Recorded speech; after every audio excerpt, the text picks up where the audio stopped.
ఇంత తక్కువ వ్యవధిలో ఇంత తక్కువ విరామము తర్వాత విశాఖపట్నంలో ఉన్నటువంటి నా ప్రియులైన మిమ్మల్ని అందరినీ కూడా చూడడానికి ప్రభు నన్ను కరుణించినందుకు ప్రభువును స్తుతిస్తూ ఉన్నాను. హైదరాబాద్లో చాలామందికి హైదరాబాద్ వస్తున్నాను. ఇక్కడ హెడ్ క్వార్టర్స్ మెయిన్ మన కేంద్ర కార్యాలయం సౌత్ సెంట్రల్ రైల్వే ఏమండి. అలాగా మరి దేవుడు ఆ రీతిగా నన్ను ఆశీర్వదించాడు. ఏమండి, మనుష్య కుమారునికి తలవాల్చుటకు స్థలం లేదు. నాకు తలవాల్చే స్థలం అంటే రైల్వే బెర్తే అండి. మరి ఇందాక జొనాథన్ నాయక్ నా దగ్గరికి వస్తే మా అమ్మాయిని చూసుకుంటున్నావు లేదా సరిగా అని అంటే సత్యనారాయణ గారు అంటున్నారు, యథారాజా తథా ప్రజ అండి. మీరు ఎవరిని ఏమంటా మీ వీలు లేదు. ఎందుకంటే ఎప్పుడు ఫోన్ చేసినా ట్రైన్లో ఉన్నాను, బస్సులో ఉన్నానని చెప్పడమే. మరి ఇంట్లో ఎప్పుడు ఉంటున్నారండి అంటే ఉండట్లేదు. మొన్న నేను పాస్టమ్మ గారు ఒక ఇంటికి వెళ్ళాము. నా ఆత్మ కొరకు, బ్రదర్ శ్యామ్ కొరకు, బ్రదర్ రూబెన్ కొరకు దేవుని స్తుతిస్తూ ఉన్నాను. క్లుప్తముగా కొద్దిసేపు మాత్రమే దేవుని వాక్యాన్ని మీతో పంచుకొని తర్వాత అభిషేక కార్యక్రమంలోనికి వెళదాం. సంఖ్యాకాండము 27వ అధ్యాయము. సంఖ్యాకాండం 27వ అధ్యాయం.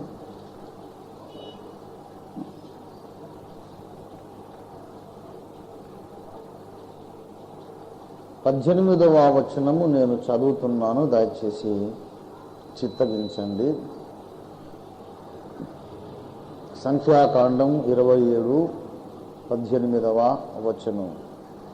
అందుకు యెహోవా మోషేతో ఇట్లనెను, నూను కుమారుడైన యెహోషువ ఆత్మను పొందినవాడు, నీవు అతని తీసుకొని అతని మీద నీ చెయ్యి ఉంచి యాజకుడు ఎలియాజరు ఎదుటను సర్వ సమాజము ఎదుటను అతను నిలువబెట్టి వారి కనుల ఎదుట అతనికి ఆజ్ఞ ఇమ్ము.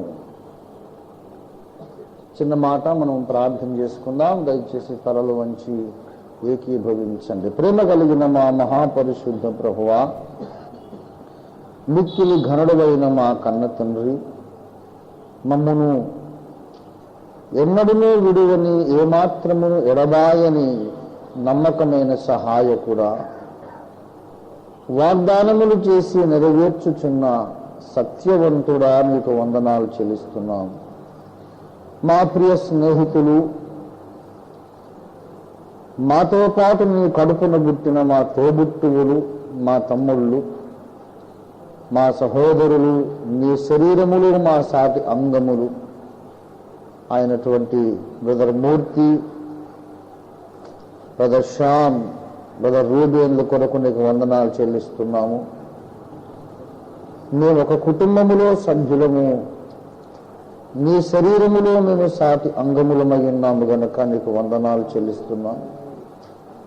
ఈ ముగ్గురిని మీరు నీ సేవ కొరకు పిలుచుకొని భారము వారిపై మోపి దర్శనమునిచ్చి నీ పిలుపును వారి పట్ల స్పష్టముగా ధ్వనింపజేసి ఈ దినాన వారి సేవ కొరకు ప్రతిష్ఠితులు కావడానికి మీరు ఈ సమయాన్ని నిర్ణయించినందుకై నీకు వందనాలు చెల్లిస్తున్నాం ప్రభువా. కాలములు సమయములు నీ ఆధీనమందు ఉంచుకొని ఉన్నావు. సమయములు కాలములు మాకు తెలియవు గాని నీ నిర్ణయించిన సమయములోనే సమస్త కార్యాలు మీరు జరిగిస్తున్న గొప్ప దేవుడు గనక నీకు వందనాలు చెల్లిస్తున్నాం. వినబడిన మంచి సాక్ష్యముల కొరకు నీకు వందనాలు స్వామి. ఈ శుభకార్యమును, ఘనకార్యమును, గంభీరమైన దైవ కార్యమును తిలకించడానికి, ఏకీభవించడానికి విచ్చేసిన ఇతర దైవజనులు, దైవ బిడ్డలందరి కొరకు నీకు వందనాలు. యేసయ్యా, ప్రతి ఒక్కరితో ఇప్పుడు మాట్లాడండి. నీ దీన సేవకుడు వట్టివాడేనని నీకు తెలుసు కదా నాయన. పరిశుద్ధులందరిలో అత్యల్పుడు, అల్పజ్ఞుడు, బలహీనుడు, కేవలము నీ నిష్ప్రయోజక దాసుడు. ఈ గొప్ప కార్యాన్ని నిర్వహించవలసిన భారము నీ దాసుని మీద పెట్టబడి ఉన్నది గనుక కరుణించండి ప్రభువా. మీరు దిగివచ్చి నిరాశని బలపరిచి అభిషేకించి మరుగుపరచి నీ బలిష్టమైన హస్తములతో ఈ ఘనకార్యాన్ని మీరే నెరవేర్చమని యేసయ్య నామమున వేడుచున్నాము తండ్రి. ఆమేన్. ప్రభువునందు నాకు అత్యంత ప్రియులారా, చదవబడిన లేఖన భాగాన్ని మనం గమనించి చూసినట్లయితే కొన్ని ప్రశస్తమైన విలువైన అత్యవసరమైన పాఠాలు పరిశుద్ధాత్మ దేవుడు మనకిక్కడ నేర్పిస్తూ ఉన్నాడు. అందుకు యెహోవా మోషేతో ఇట్లనెను. దేవుడు మోషేతో ఎట్లనెను, ఏమనెను, ఏమి సెలవిచ్చెను అనేది రెండవ అంశం. దేవుడు మోషేతో ఏమనెను అనేది రెండవ అంశం. చెప్పిన సంగతి ఏదో చెప్పాడు, ఆ సంగతి ఎందుకు చెప్పాడు అనేది మొదటి అంశం. అందుకు ఈ మాట చెప్పాడన్న, అందుకు ఈ మాట ఎందుకు, ఏ కారణాన్ని బట్టి దేవుడు ఈ విషయాన్ని చెబుతున్నాడు, అసలు ఏం విషయం చెప్పాడండి? దేవుడు మోషేకు చెప్పిన విషయం ఏంటంటే, నూను కుమారుడైన యెహోషువ ఆత్మను పొందినవాడు. ఆత్మను పొందినవాడంటే ఏం ఆత్మ? ఆయన పుట్టినప్పుడే మానవాత్మ ఉంది ఆయనలో. దేవుడైన యెహోవా మట్టి ముద్ద యొక్క, మట్టి బొమ్మ యొక్క నాసికారంధ్రములలో తన శ్వాసమునోదగా నరుడు జీవాత్మ ఆయను. ఆనాటి నుండి మానవాత్మ అనేది పుట్టిన ప్రతి మనిషిలోనూ ఉంది. ప్రతి మనిషి జీవాత్మే, ప్రతి మనిషి మానవాత్మే. మరి ఆత్మను పొందిన వాడు అంటే ఏమాత్మది? మామూలు జీవాత్మలయ్యున్న మనుషులకు లేనటువంటి వేరొక ఆత్మ ఏదో, ఒక విశేషమైన, ఒక ప్రత్యేకమైన ఆత్మ ఏదో యెహోషువ పొందాడు. యెహోషువ ఆత్మను పొందినవాడు. ఏమిటా ఆత్మ? దేవుని ఆత్మ, పరిశుద్ధాత్మ. తండ్రి కుమార పరిశుద్ధాత్మ త్రిత్వములోని మూడవ వ్యక్తి అయినటువంటి పరిశుద్ధాత్మను ఈయన పొందాడు. దేవుని బిడ్డలారా, దేవుని వాక్యము చాలా భావగర్భితమైనటువంటిది. It is pregnant with meaning. As a woman is pregnant with a baby, with a child in her womb. స్త్రీ తన గర్భమందు బిడ్డను దాచుకొని లోకములో సంచరించినట్టు దేవుని వాక్యము అనంత కోటి భావములను తనలో దాచుకొని గర్భిణిగా ఉన్న స్త్రీమూర్తి వలె అనేక సందేశములను, భావములను దాచుకొని తిరుగుతూ ఉంది వాక్యం. స్త్రీ గర్భము నుండి కొత్త కొత్త శిశువులు భూమికి వచ్చినట్టు దేవుని వాక్య గర్భము నుండి నూతన భావములు, సందేశములు ఎప్పుడూ లోకానికి అందించబడుతూ ఉన్నాయి. నూను కుమారుడైన యెహోషువ ఆత్మను పొందినవాడు అని ప్రత్యేకంగా ఎందుకు చెప్పాల్సి వచ్చిందంటే, ఆత్మను పొందుట అనేది ఒక అరుదైన సంఘటన, అరుదైన విషయం అని అర్థం. అందరూ ఆత్మను పొందారనుకోండి, అప్పుడు ఈయన ఒకడు ప్రత్యేకంగా పొందాడన్న విషయాన్ని ప్రత్యేకంగా చెప్పాల్సిన అవసరం లేదు. మనం అందరం పొద్దున్న లేచి పళ్ళు తోముకున్నాము. ఇప్పుడు సాక్ష్యం చెప్పమంటే లేచినప్పుడు నేను వాడి పొద్దున్నే పళ్ళు తోముకున్నానని చెప్పారనుకోండి, మరి మేమందరం దున్నపోతుల్లాగా పళ్ళు తోముకోకుండా వచ్చేవనుకున్నావా? అందరం పళ్ళు తోముకున్నాను లేవు, పొద్దున రాత్రి తోముకునే వాళ్ళు ఉన్నారు. మళ్ళీ అతిశుభ్రవంతులు ఏమండి. నేను స్నానం చేసి వచ్చాను అంటే అవును మేము చేసాం. నేను భోజనం చేసి వచ్చానంటే మేము చేస్తున్నాం. నువ్వు 3 పూటలు చేస్తే మేము 4 పూటలు కూడా చేసేవాళ్ళు ఉన్నాం మాలో. ఏంటి విశేషం ఏంటి? ఆత్మను పొందుట ఒక విశేషమైన సంగతిగా దేవుడు చెబుతున్నాడు.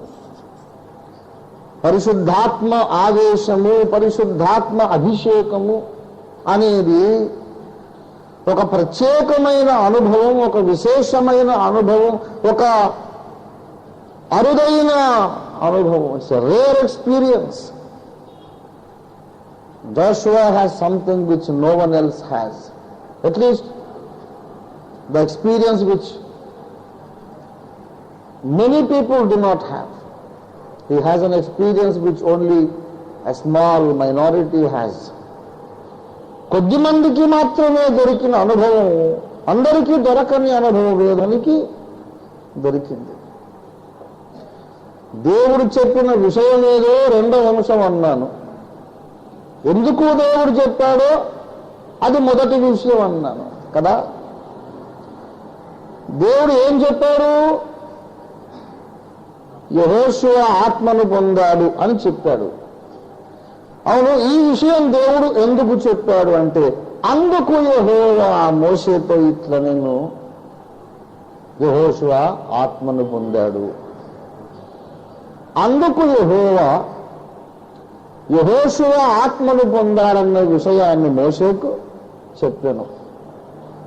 యెహోషువ పరిశుద్ధాత్మను పొందాడన్న విషయాన్ని దేవుడు మోషేకు ఒక కారణాన్ని బట్టి చెప్పాడు. ఏం కారణం? ఆ కారణం ఏంటంటే, అంతకుముందు మోషే చెప్పిన మాటలు మీరు వినండి. దేవుడు మోషే ప్రార్థనకు జవాబుగా ఈ విషయాన్ని వెల్లడించాడు. మోషే దేవునితో మాట్లాడుతూ ఒక ప్రార్థన చేశాడు. ఏమిటా ప్రార్థన? 15వ వచనము చూడండి. అప్పుడు మోషే యెహోవాతో ఇట్లనెను, యెహోవా సమస్త మానవుల ఆత్మలకు దేవా, యెహోవా సమాజము కాపరి లేని గొర్రెల వలె ఉండకుండునట్లు ఈ సమాజము మీద ఒకరిని నియమించుము. అతడు ఎలాంటి వారై ఉండాలంటే, ఇదిగో ఈ లక్షణాలు కలిగి ఉండాలి అని చెప్పాడు. ప్రభువా, ఈ సమాజము కాపరి లేని గొర్రెల వలె ఉండునట్లు వారి మీద ఒక నాయకుణ్ణి, ఒకరిని నియమించు. వాడు ఎలాంటి వాడై ఉండాలనగా, ఇదిగో ఈ లక్షణాలు కలిగి ఉండాలి అని చెప్పాడు. ఏమని చెప్పాడు? ప్రభువా, ఒక నాయకుని నియమించుము, వాడు కనీస పక్షంలో 6 అడుగులైనా ఎత్తుండునట్లు చూడుము. వాడు తెల్లని వాడును, చక్కని వాడును, అందగాడునై ఉండునట్లు చూడుము అనలేదు. శరీర రీతిగా బలవంతుడై ఉండునట్లు చూడుము అనలేదు. అతడికి ఉండాల్సిన ఒక లక్షణం ఏమిటంటే, 17వ వచనం చూడండి, వారికి నాయకుడుగా ఉండుటకు సమర్థుడై ఉండవలెను. వారికి నాయకుడుగా ఉండుటకు సమర్థుడై ఉండవలెను. He must be capable to lead the people, to guide the people. ప్రజలను నడిపించువాడుగా, వారికి నాయకత్వము వహించువాడుగా ఉండాలి. అంటే నడిపించడం అంటే అర్థం ఏంటి? సమాజము అడవిలో నడుస్తూ ఉంది, అరణ్య యాత్ర చేస్తూ ఉంది. అరణ్య యాత్రలో ఉన్నటువంటి ఒక డిసడ్వాంటేజ్ ఏంటంటే, అక్కడ గవర్నమెంట్ వారు వేసిన తారు రోడ్లు, సిమెంట్ రోడ్లు ఉండవు, రహదారులు ఉండవు. అంతా అడవి. ఏ దిక్కు వెళ్తే ఏమొస్తుందో తెలియదు. ఊర్లో నడవాలనుకోండి, విశాఖపట్నం నడవాలనుకోండి, ఈ విశాఖపట్నం లాంటి మహాపట్టణాల్లో ఒక రోడ్డు మీదకి ఎక్కి ఆ రోడ్డు వెంట నడుస్తూ వెళితే ఏదో ఒక స్థలానికి వెళతాం. ఎటు వెళ్ళాలో తెలియదు అడవిలో. గనుక ఎటు వెళ్ళాలో, ఎటు నడవాలో, ఎలా నడవాలో ప్రజలకు తెలియనప్పుడు ఈ దిశగా నడవండి అని దారి చూపగలిగిన ఒక నాయకుడు వారికి కావాలి. ఈ దిశగా నడవండి అని చెప్పాలి అంటే దేవుడు తన ప్రజలకు నిర్ణయించిన మార్గమేదో అతనికి తెలిసి ఉండాలి. దేవుని సంఘము నడవవలసిన మార్గమేదో, దేవుడు ఏ మార్గంలో మనల్ని నడిపించాలనుకుంటున్నాడో ఎరిగిన వాడై ఉండాలి. నాయకత్వ సామర్థ్యములో ఇది మొదటి అంశము. నాయకునికి ఉండాల్సిన మొట్టమొదటి లక్షణం ఏంటంటే దేవుని ప్రజలు ఏ మార్గంలో నడవాలో ముందు నాయకుడికి తెలిసి ఉండాలి. 32వ కీర్తన 8వ వచనము చూడండి, దయచేసి 8వ వచనం చూడండి.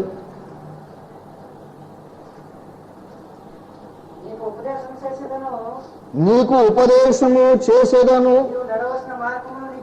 నీవు నడవవలసిన మార్గమును నీకు బోధించదను, నీ మీద దృష్టి ఉంచి నీకు ఆలోచన చెప్పెదను. నడవవలసిన మార్గము, నడవవలసిన మార్గం. నడవవలసిన మార్గమా, నడవదలచిన మార్గమా? నడవదలచిన మార్గం కాదు. ఒక్కొక్కడు ఒక్కో మార్గం తలుచుకుంటాడు, ఒక్కొక్కడికి ఒక్కో మార్గం సమంజసంగా కనబడుతుంది, ఒక్కొక్కడికి ఒక్కో మార్గం ఇష్టమవుతుంది, నచ్చుతుంది, లాభసాటిగా కనపడుతుంది. నీకేది లాభసాటిగా కనబడుతోంది అనేది ఇక్కడ అంశం కాదు. నీ ప్రిఫరెన్సులు దేవుడికి అక్కర్లేదు. నీకు నచ్చినా నచ్చకపోయినా నీవు నడవవలసిన మార్గం ఒకటి ఉన్నది. అది నేనే నీకు ఉపదేశం చేస్తానన్నాడు. దేవుడి స్తోత్రం కలుగునుగాక. దేవుడు నేర్పాలి, దేవుడు చూపించాలి, దేవుడు ప్రత్యక్షపరచాలి. ఇదే త్రోవ, దీంట్లో నడవండి అని దేవుడు మనకు నేర్పించాలి. అలా నేర్పించడం మొదట నాయకుడు దేవుని దగ్గర నేర్చుకోవాలి, తర్వాత ఇతడు సంఘమునకు నేర్పాలి. నడవవలసిన మార్గము మొదట నాయకుడు నేర్చుకోవాలి, సంఘానికి నేర్పించాలి. 1 తిమోతి పత్రిక 3వ అధ్యాయం 14వ వచనం చూడండి దయచేసి.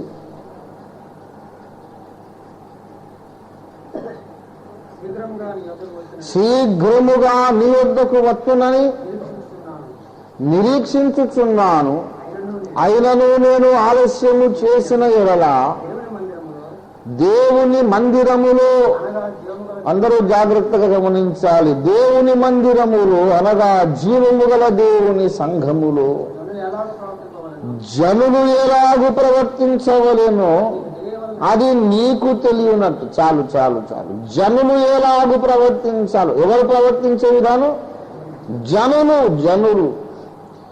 జనులు ఎలాగు ప్రవర్తించాలో అది జనులకు తెలియనట్టు అన్నాడా? ఎవరికి తెలియాలి? నీకు తెలియనట్లు. ప్రవర్తించే వాళ్ళేమో జనులు, ఆ విధానం తెలుసుకోవలసిన వాడేమో తిమోతి. జనులేలాగా ప్రవర్తించాలో నీకు తెలియాలి. అరే వాడి సంగతి నాకెందుకండి అంటే నువ్వు చెప్పాలి. తర్వాత వాడెలా ప్రవర్తించాలో నాకు చెప్తావు ఎందుకు నాయన స్వామి? అందరూ నిద్రపోతున్నారుగా రాత్రులు, అందరికీ స్వప్నంలో దర్శనం ఇచ్చి అందరికీ చెప్పేసి ఎలా నడవాలో అంటే అలా కాదు. దేవుని చిత్తం అది కాదు. దేవుని ప్రజలకు ఒక హ్యూమన్ లీడర్ ఉండాలి. తమ వంటి ఒక మనిషిని వారు నాయకుడుగా ఎంచుట, గౌరవించుట నేర్చుకోవాలి. దేవుని చేత ఎంపిక చేయబడి, ఆశీర్వదింపబడి, నియమించబడి, తరబీదు చేయబడి, దేవుని చేత పంపించబడిన ఒక నాయకుడిని గురిగా పెట్టుకొని నడవడం దేవుని ప్రజలు నేర్చుకోవాలి. The people of God need a human leader, a human instrument in the hand of God. One of the great doctrines and truths of the Bible is God's preference to have a human instrument. The doctrine of human instrumentality. ఒక మనిషిని తన సాధనముగా చేసుకొనుట అనేది ఒక మహాసత్యం. దేవుడు కోరుకున్న మనుషులు ఉంటారు, దేవుడు ఎన్నుకున్న మనుషులు ఉంటారు, దేవుడు పిలుచుకున్న మనుషులు ఉంటారు. దేవుడు కొందరిని కోరుకొని పిలిచి సిద్ధపరిచి అభిషేకించి వాళ్ళకు తన సత్యాన్ని నేర్పించి ప్రజల మీద వారిని నాయకుడిగా నియమిస్తాడు. కనుక వారికి ఏం సామర్థ్యం ఉంటుంది? నాయకత్వ సామర్థ్యము, లీడర్షిప్ ఎబిలిటీ, లీడర్షిప్ క్వాలిటీ ఉంటుందన్నమాట. He's born to lead. వాడు ఇలా నడవండి అని చెప్పి నడిపిస్తాడు. దేవుని చేత నియమించబడ్డవాడు నడిపిస్తాడు. అతడు నడిపించిన ప్రకారం నీ గొర్రెలు నడవాలి. గొర్రెలు నాయకుడికి చెప్పొద్దు ఇలా చేద్దాం అలా చేద్దాం అని. తిమోతి నడిపించాలి, వెనక సంఘం నడవాలి. యెహోషువ నడిపించాలి, వెనక ప్రజలు ఇశ్రాయేలీయులు నడవాలి. నడవడానికి నడిపించడానికి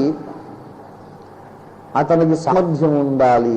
ఆ సామర్థ్యంలో మొట్టమొదటి దినుసులు ఉన్నాయి. కొన్ని లీడర్షిప్ ఎబిలిటీలో కొన్ని దినుసులు ఉన్నాయి. నడిపించేవాడు అక్కడ చెబుతాడు వారికి ముందుగా వచ్చు పోవచ్చు ఉండాలి. ఏ మార్గం అయితే నడవమని చెబుతున్నాడో ఆ మార్గము ఇతడు ముందు నడిచి ఉండాలి. నాయకత్వ సామర్థ్యం అంటే గట్టిగా అరవటమే కాదు.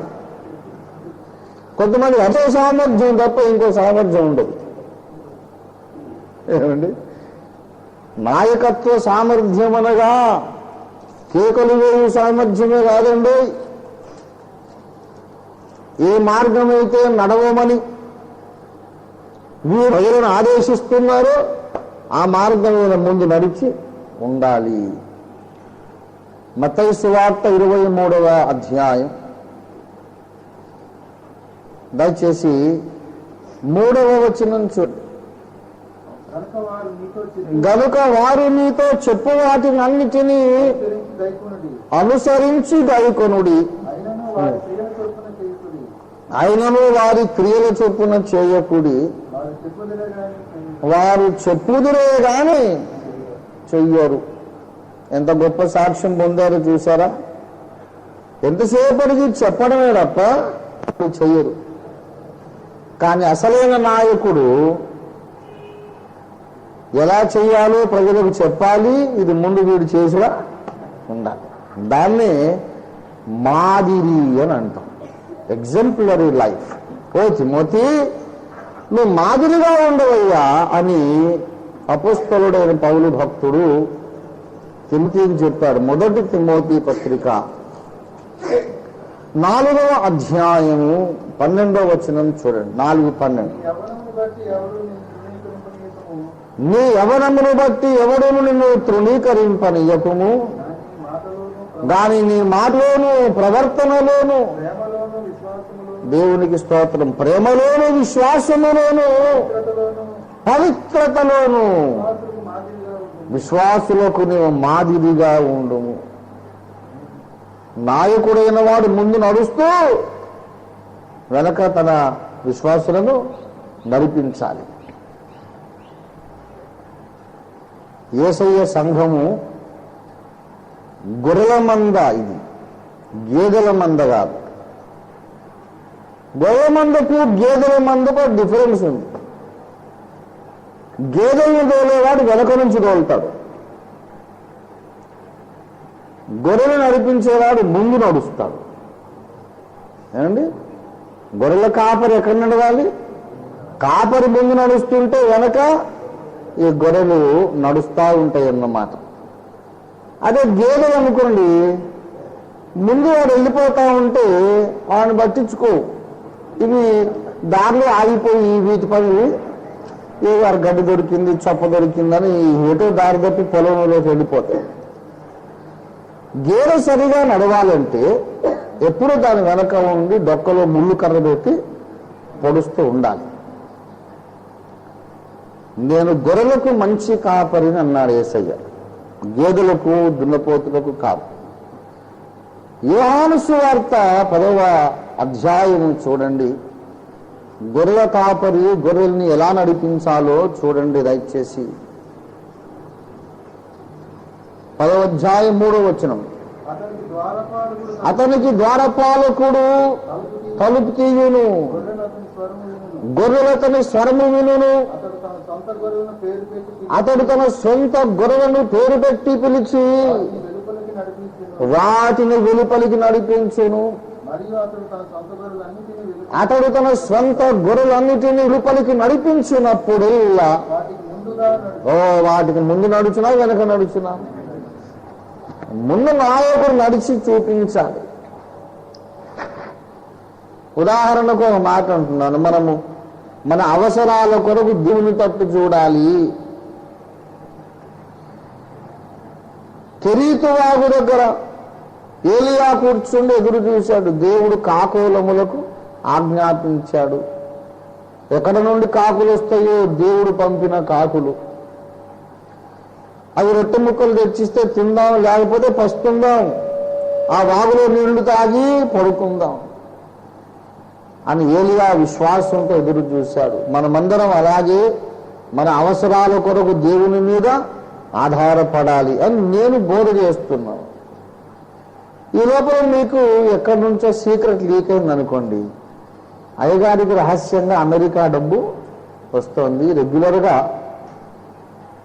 మనకంతా దొంగ మాటలు చెబుతున్నాడని అమెరికాకు ఫోటోలు పంపించి ఉత్తరాలు రాసి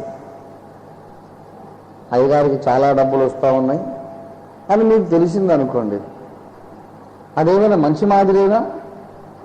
వారు చెప్పుదురే కానీ చేయరు. కొన్ని సంస్థల విషయం నాకు బాగా తెలుసు. నెలకొక్కసారి సేవకుల మీటింగ్ పెట్టి వాళ్ళకు 100 రూపాయలు సహాయం చేసి అందులో 100కు సంతకం చేయించుకొని 90 ఇచ్చేవాళ్ళు. ఈ 10 దశంభాగమట. వాడికి రానుకోని 100 రూపాయలు అవుతాయి ఛార్జీలు, ఇది ఇచ్చే 90.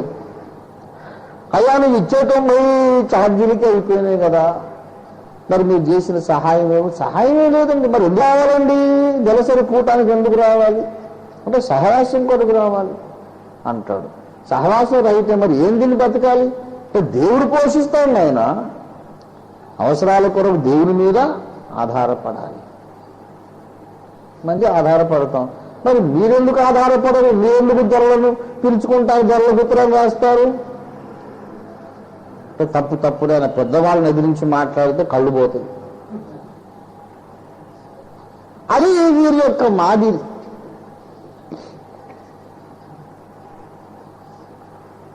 ఒక ఆయన ఉండేవాడు, ఆయన పేరు ఇప్పుడు నేను చెప్పను. Real life character, real character, not fictitious. నేను కల్పించినోడు కాదు. ఆయన న్యూ అపోస్తల్ దగ్గరికి వెళ్ళి 200 సహాయం తెచ్చుకునేవాడు. చర్చ్ ఆఫ్ క్రైస్ట్కి పోయి అక్కడ 200 తెచ్చుకునేవాడు. ఐపీసీలో పోయి అక్కడ 100 రూపాయలు తెచ్చుకునేవాడు. ఇలాగ 5 సంస్థలు, జిప్సీ మిషన్ అని ఒకటి ఉండేది, అందులో పోయి ఒక 300 తెచ్చుకునేవాడు. డగ్లస్ మెమోరియల్ సంస్థ, అందులో పోయి ఒక 400 తెచ్చుకునేవాడు. ఇలాగా 5 సంస్థల్లో 2000 రూపాయలు పోగు చేసుకునేవాడు. ఆయన అడిగారు, ఏమిటయ్యా ఇది కనీసం ఏంటి అసలు ఏమైనా నీతి నియమము లజ్జ ఏమైనా ఉందా? ఎవరి దగ్గరికి పోయి నేను నీతోనే కలిసి ఉందన్న సంతకం పెట్టి డబ్బులు తెచ్చుకుంటున్నాను. సిద్ధాంతాలు వేరు. ఇదేమైనా నీతిగా నియమంగా ఉందా నీకు అని అడిగా. అడిగితే ఊరుకుండా సార్ పెద్ద నీతి మంత్రులు దిగొచ్చారు. అసలు వాడుకుందటండి నీతి? వాడుకుందా? మాకు ఇచ్చినడుకుందా నీతి? అసలు వాడు మా ఫోటో పెట్టి ఒక్కొక్కడి మీద 2000 తెచ్చుకుంటున్నాడు, నాకే 200 ఇస్తున్నాడు. అట్లాంటి దొంగ కింద నేను నాకు వచ్చే 2000 నాకు ఇమ్మను. వాడి కింద నేను నమ్మకంగా, ఒక దొంగ కింద నేను నమ్మకంగా చేయలేదు ఏంటి? వాడు దొంగ, వాడిననే అసలు ముందు. మా నాయకులందరూ అలాంటి దొంగలే కనుక మరి నేను ఇలా చేయాల్సి వస్తుంది. ముళ్ళును ముళ్ళుతోనే తీయాలండి అని నాకు చెప్తున్నాడు. అండ్ ఈ రోజుల్లో దేవుని ప్రజలను నడిపిద్దామనుకునే వాళ్ళు ఉన్నారు, కానీ నీతి మార్గంలో నేను నడిచి చూపిద్దాం అనుకునే వాళ్ళు లేరు. ఎవరికో ఉపదేశం చేద్దాం అనుకునే వాళ్ళు ఉన్నారు, కానీ మాదిరిగా నేను నడిచి చూపిద్దాం అనుకునే వాళ్ళు లేరు. ఈనాడు దేవుని సంఘానికి పాదిరులు ఎక్కువైపోయారు, మాదిరులు అసలు లేకుండా పోయారు. పాదిరులు ఎక్కువయ్యారు, మాదిరులు ఏమో లేకుండా పోయారు. పౌలు దేవుని సంఘానికి ఒక మాదిరి, నన్ను పోలి నడుచుకొనుడు అన్నాడు. దేవుడి స్తోత్రం కలుగును కాక. నాలాగా బతకండి అయ్యా, నన్ను చూడండి, ఇమిటేట్ మీ. పౌలు మాదిరిగా ఉన్నాడు, తన శిష్యులను కూడా మాదిరులుగా తయారు చేశాడు. దేవుడి స్తోత్రం కలుగును గాక. Today we need exemplary people who are good examples for the church. ఆయన వలె నేను ఉండాలి, మా నాయకుని వలె నేను ఉండాలి అని ప్రజలు ఆశించగలుగునట్లుగా మనము ఉన్నతమైన ప్రమాణాల ప్రకారం బ్రతకాలి. విశ్వాసములో మాదిరి, ప్రేమలో మాదిరి, పరిశుద్ధతలో మాదిరి. దేవునికి స్తోత్రం కలుగును గాక. అమ్మో, మా అయ్యగారు చాలా పరిశుద్ధ జీవితం జీవిస్తున్నాడండి, ఆయన వల్ల నేను ఉంటే చాలు అని ఎవరు అనుకోవాలి. అలాగా నువ్వు బ్రతకాలి అన్నారు. అతడు సమర్థుడై ఉండవాలి కదా. మోసే ప్రార్థన ఏంటి? అతడు సమర్థుడై ఉండవాలి. దేనికి సమర్థుడై ఉండాలి? నాయకుడుగా ఉండుటకు సమర్థుడై ఉండాలి. గొర్రెల వలె ఈ దేవుని ప్రజలను నడిపించుటకు సమర్థుడై ఉండాలి. ఏ మార్గమైతే నడవమని ఉపదేశం చేస్తున్నాడు, ఆ మార్గంలో వాళ్ళకంటే ముందుగా ఇతడు వచ్చుచు పోవచ్చు ఉండుటకు సమర్థుడై ఉండాలి. దేవుని మార్గం, దేవుడు నియమించిన మార్గం అతడు తెలుసుకొని ఉండాలి, ముందుగా నడిచి ఉండాలి. అలాంటి వాడిని ఒకడు నియమించు ప్రభువా అని అడిగాడు మోషే. అందుకు యెహోవా ఇట్లా, నేను బాబు నీవు కోరుకున్నటువంటి మాదిరి పురుషుడు ఎక్కడో ఉండడు బాబు. అలా ఎవడైనా ఉంటే కనుక వాడికి పరిశుద్ధాత్మ అభిషేకం ఉండి ఉండాలి. దేవుని స్తోత్రం కలుగును గాక. అతడు పరిశుద్ధాత్మను పొందిన వాడైతే తప్ప ఈ లక్షణం ఉండదు. పరిశుద్ధాత్మను పొంది ఉండాలి, పరిశుద్ధాత్మతో నింపబడి ఉండాలి, పరిశుద్ధాత్మతో అభిషేకించబడి ఉండాలి, పరిశుద్ధాత్మ చేత నడిపించబడి ఉండాలి, పరిశుద్ధాత్మ చేత తరబీదు పొంది ఉండాలి. అప్పుడు వాడికి అలాంటి దమ్ములు వస్తాయి, అలాంటి గట్స్, కాన్ఫిడెన్స్ వస్తుంది. నాయక ఎలా నడవాలి పరలోక మార్గం, ఈ రక్షణ మార్గంలో ఏ రీతిగా నడవాలి చెప్పండి అని అంటే, బాబు 1000 ప్రసంగాలు ఎలా అన్ని చెప్పడం టైం వేస్ట్, కానీ నన్ను గమనించండి, నాలాగా వెతకండి చాలు అనగలిగిన గట్స్ ఉండాలంటే పరిశుద్ధాత్మ అతని మీరు దిగి వచ్చి ఉండాలి. దేవుని స్తోత్రం కలుగునుగా. It is impossible to live an exemplary life without the anointing and unction and power of the Holy Spirit. పరిశుద్ధాత్మ శక్తి లేకుండా ఎవడును పరిశుద్ధ జీవితం జీవించలేడు. పరిశుద్ధాత్మ శక్తి లేకుండా ఎవడు మాదిరి జీవితం జీవించలేడు. పరిశుద్ధాత్మ శక్తి లేకు ఎవడును నన్ను పోలి నడుచుకో అని దేవుని ప్రజలకు చెప్పలేడు. మోషే నీకు మామూలు నాయకుడు కాదు, పరిసయ్యుల లాంటి నాయకుడు కాదు, ఏదో సొల్లు మాటలు చెప్పేదో సోది కబుర్లు చెప్పేటటువంటి ఉట్టుట్టి ప్రసంగికుడు కాదు నీకు కావలసింది. దేవుని సత్యమును తన నడకలో చూపించగలిగిన సమర్థుడు కావాలి కదా. అలా వాడు ఒక్కడున్నాడయ్యా ఇశ్రాయేలు జనాంగంలో. నీ తరువాతి తరములో యువ తరములో ఒక్కడున్నాడు. వాడు ఎవరయ్యా అంటే యెహోషువ. పరిశుద్ధాత్మ శక్తి పొందినవాడు యెహోషువ. దేవుని స్తోత్రం కలుగునుగా. హల్లెలూయా. ఇది మొదటి పాఠం. ఇంకో పాఠం చెబుతున్నాను అక్కడే.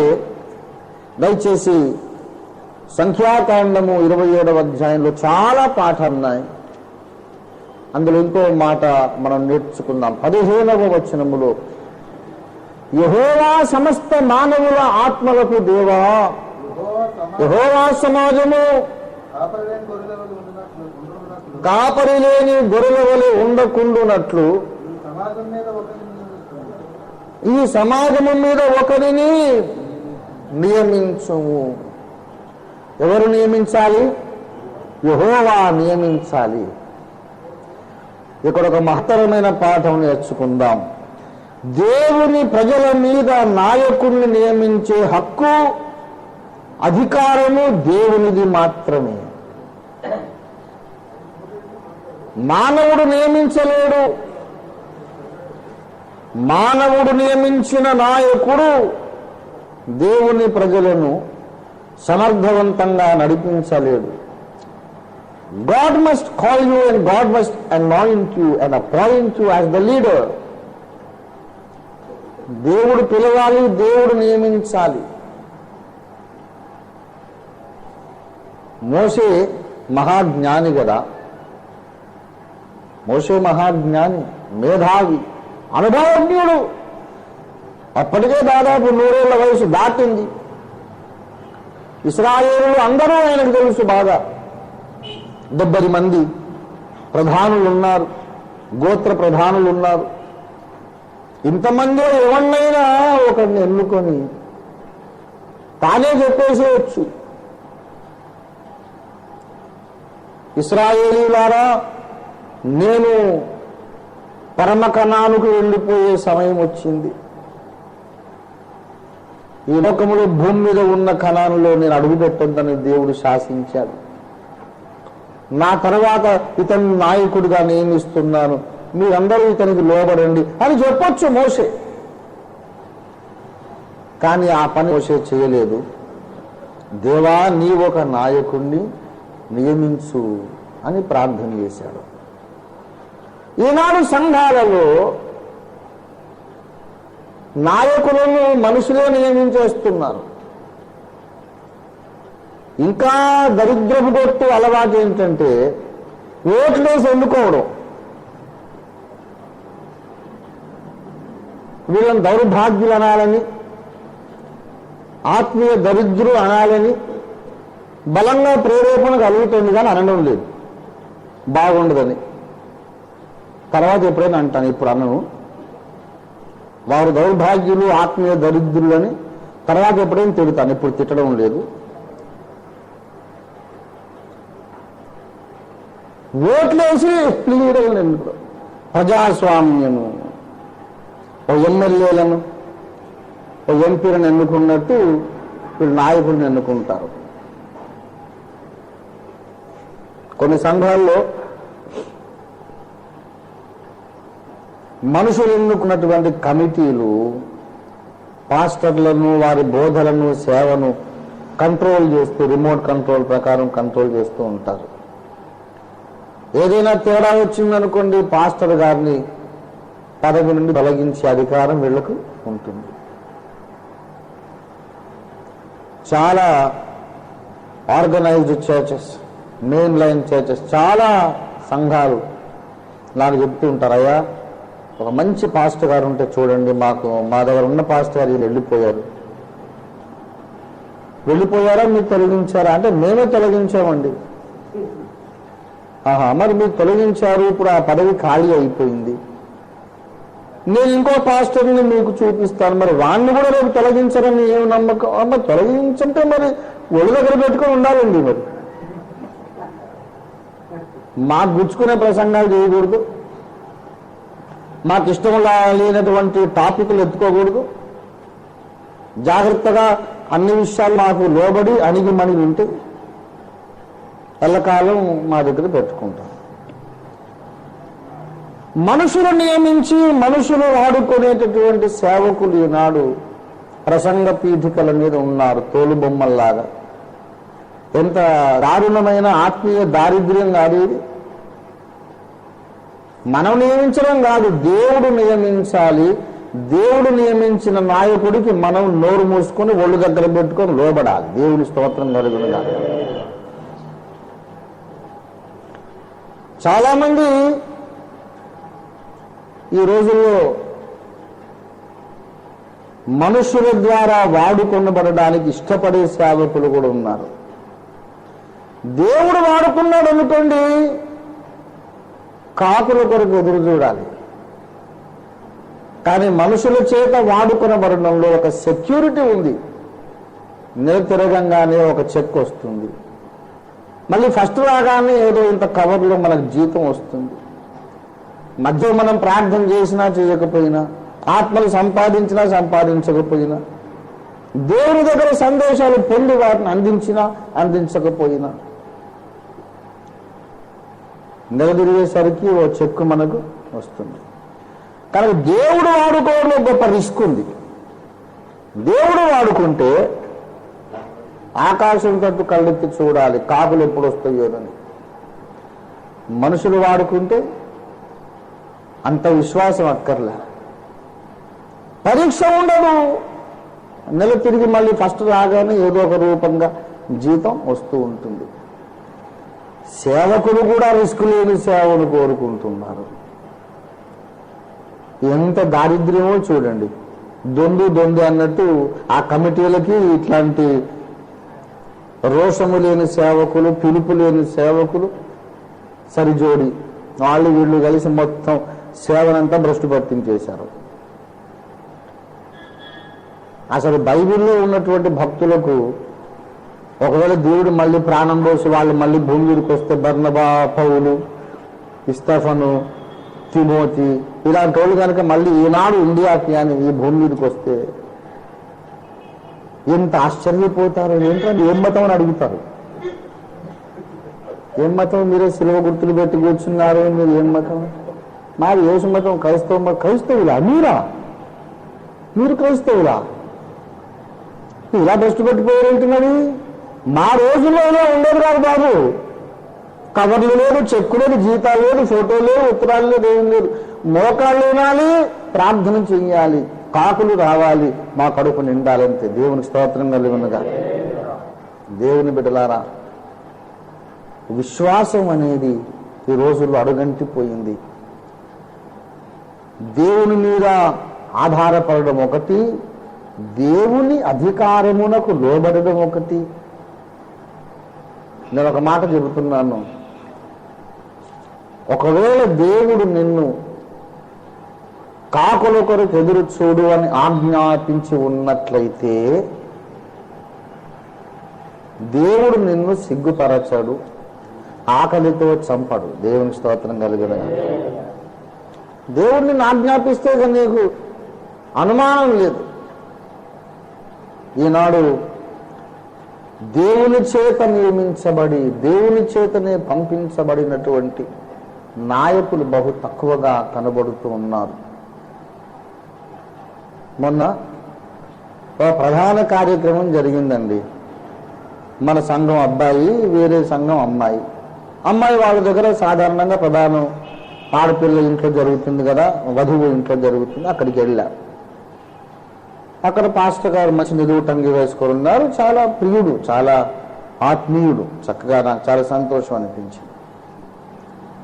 పాస్టర్ గారు, మీరు ఎప్పటి నుంచి సేవలో ఉన్నారండి, మీ ఫెలోషిప్ ఏంటో నేను అడిగా. ఇది ఫలానా పేరు మీరు విన్నారా అంటే, ఆయన గొప్ప దైవజనుడు. అవును, తెలుసు అంటే, వారు మా నాన్నగారండి. మా నాన్నగారు ఈ మందిరాన్ని కట్టించారండి, వారు చనిపోయారండి. నేను వారి తర్వాత సేవ చేస్తున్నానండి అన్నాడు. ఆహా, చాలా సంతోషం, ఇది చాలా అరుదైన విషయం. తండ్రి సేవ మరి కుమారుడు కొనసాగించటం చాలా గొప్ప విషయం బ్రదర్. సాధారణంగా పండిత పుత్ర పరమశుంఠ అన్నట్టు జరుగుతుంది వ్యవహారం. మీరు మాత్రం శుంఠ కాకుండా మంచి సేవకుడు అయ్యాడు, చాలా సంతోషం అన్నాను. మరి ఏమన్నారో తెలియక ఏమన్నాను మరి. ఆ తర్వాత భోజనం చేస్తున్నప్పుడు చిన్న బాబు అక్కడ ఆడుకుంటున్నాడు, తిరుగుతున్నాడు. ఈ ప్రధానం అయిపోయిన అమ్మాయి చెబుతోంది పాపం, బాబు నాకు పిల్లలంటే ముద్దు కదా, వాడు బుగ్గలు పుణికి ఇలాగ ముద్దు పేరు పెట్టుకుంటూ దగ్గరికి పిలిచాను. బాబు ఏందైనా నీ పేరేంటి, ఎవరు అంటే ఆ ప్రధానమైన అమ్మాయి చెప్తుంది, పాస్టర్ గారు అబ్బాయి అండి, తర్వాత నెక్స్ట్ ఇతన్నే మేము ఇక్కడ పాస్టర్ చేయబోతున్నామండి.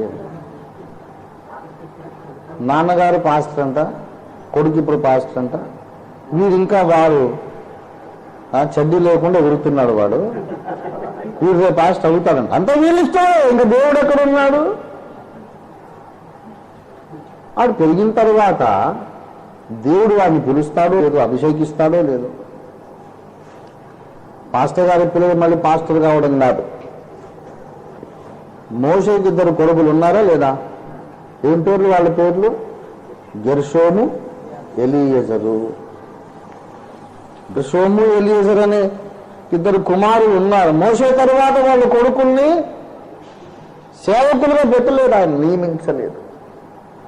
నేను ఈనాడు సేవ చేస్తున్నాను, తర్వాత మా కుమారుడు నా స్థానంలో ఉండాలి అని మోషే అనుకోలేదు. సమూయేలు కూడా కొడుకులు ఉన్నారు, కానీ ప్రజలు వచ్చి అన్నారు, అయ్యా నీ కుమారులు నీ వంటి ప్రవర్తన గలవారు కారు, మాకు ఒక రాజు నియమించమన్నారు. ఏ తరానికి ఆ తరం దేవుడు ఒక కొత్త నాయకుడిని తన చిత్త ప్రకారము పిలవాలి, సిద్ధపరచాలి, నియమించాలి. అప్పుడు దేవుని సంకల్ప ప్రకారమైన సేవ జరుగుతుంది. దేవుని స్తోత్రం కలిగినగా ప్రతి సేవకుడు కూడా ఈ సాక్ష్యం కలిగి ఉండాలి. గలతీ పత్రిక 1వ అధ్యాయంలో పౌలు చెప్పిన సాక్ష్యం కలిగి ఉండాలి. పౌలన్నా నీవెలా సేవకుడు అయ్యావు, నీవెలా అపోస్తలుడు అయ్యావు అంటే మా తండ్రి చెప్పాడు, మా తాత చెప్పాడు అని చెప్పాడు ఆయన. చదవండి పౌలు సాక్ష్యం ఏంటో. మనుష్యుల మూలముగానైనను ఏ మనుషుని వలననైనను కాక యేసుక్రీస్తు వలనను ఆయన్ను మృతులలో నుండి లేపిన తండ్రి అయిన దేవుని వలనను అపోస్తలుడుగా ఉండుటకు నియమించబడిన పౌలు. దేవునికి స్తోత్రం కలుగునుగాక. మనుష్యుని మూలముగానైనను ఏ మనుషుని వలననైనను కాక దేవుని మూలముగా నియమించబడ్డాను అనే సాక్ష్యము ప్రతి ఒక్క సేవకుడు కలిగి ఉండాలి. మనుషుల చేతుల నుంచేది తర్వాత ముందు దేవుడు చేయించాలి. దేవునికి స్తోత్రం కలుగునుగాక. హల్లెలూయా, హల్లెలూయా.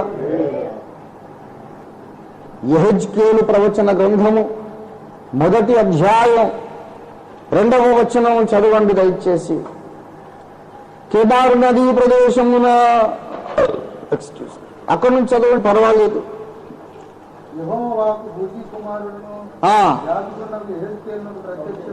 ప్రత్యక్షము కాగా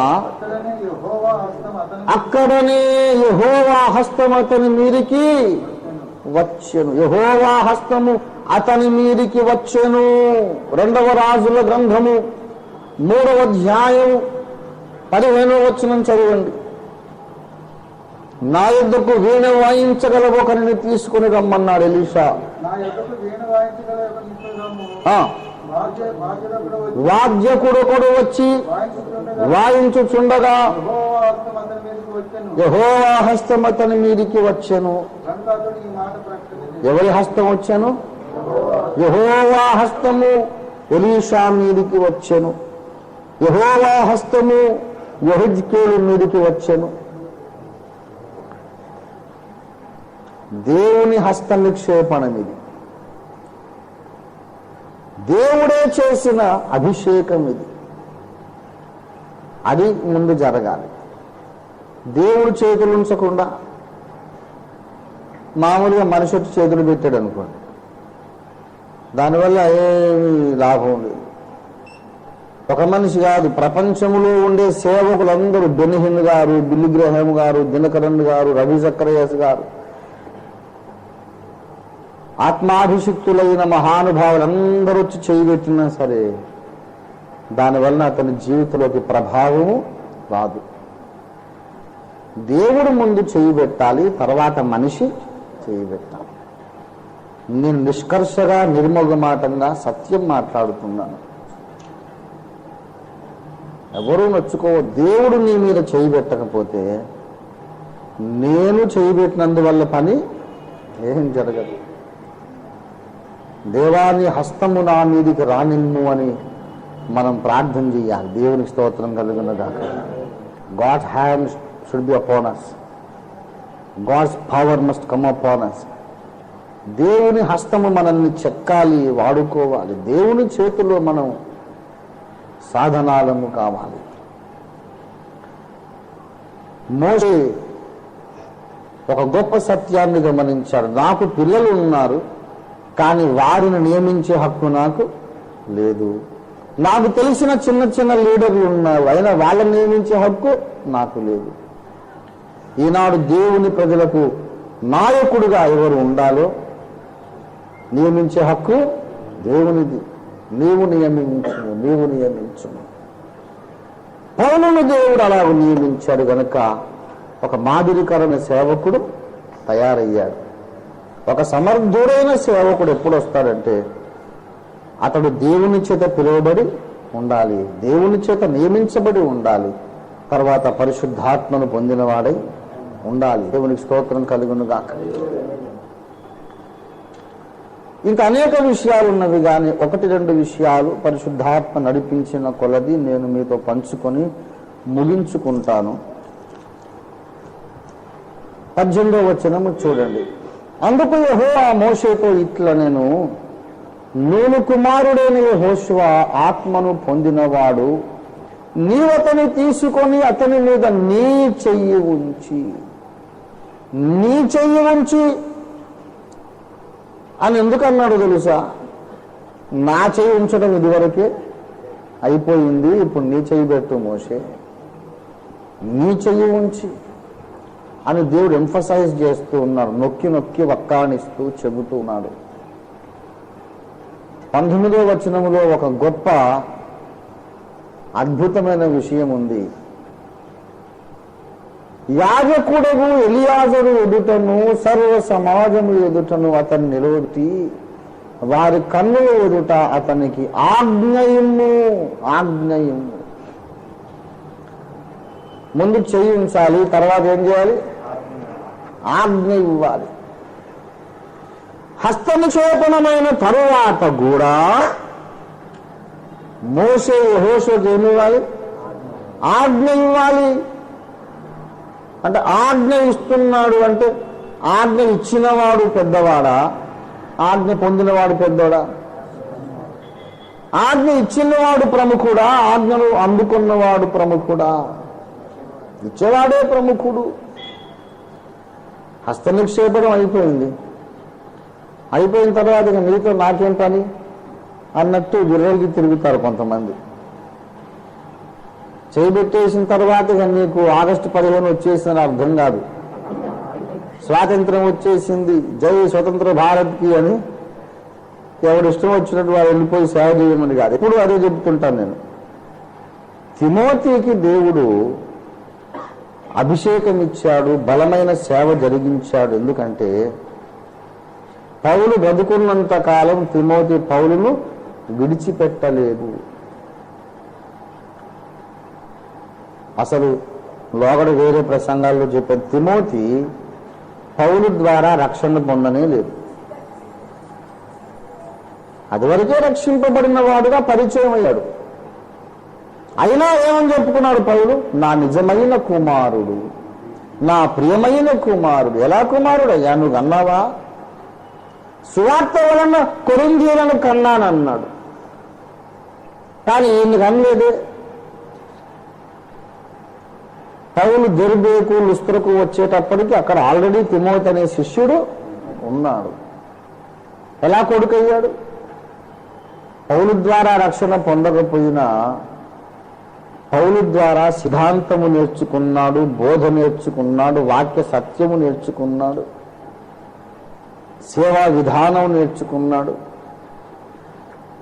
కన్న కుమారుడు కాకపోయినా పెంచిన కుమారుడు అన్నమాట. అయినా అంత కృతజ్ఞత. జీవితాంతము పౌలుని విడిచిపెట్టలేదు, పౌలు బోధను, మాదిరిని, పద్ధతిని విడిచిపెట్టలేదు. నా హస్త నిక్షేపణము వలన నీలో కలిగిన కృపావరమును నీవు అలక్ష్యము చేయొద్దు. పౌలు తిమోతి మీద హస్త నిక్షేపణం చేశాడు. ఆ తరువాత తిమోతి స్వతంత్రుడైపోలేదు, పౌలు అధికారములకు కట్టుబడి జీవించాడు. గనుక మొదట చెయ్యి ఉంచిన తరువాత కూడా మోషే ఏం చేయాలట? యెహోషువకు ఆజ్ఞ ఇవ్వాలి. దేవునికి స్తోత్రం కలుగునుగాక. మోషే యెహోషువకు ఆజ్ఞ ఇవ్వాలి.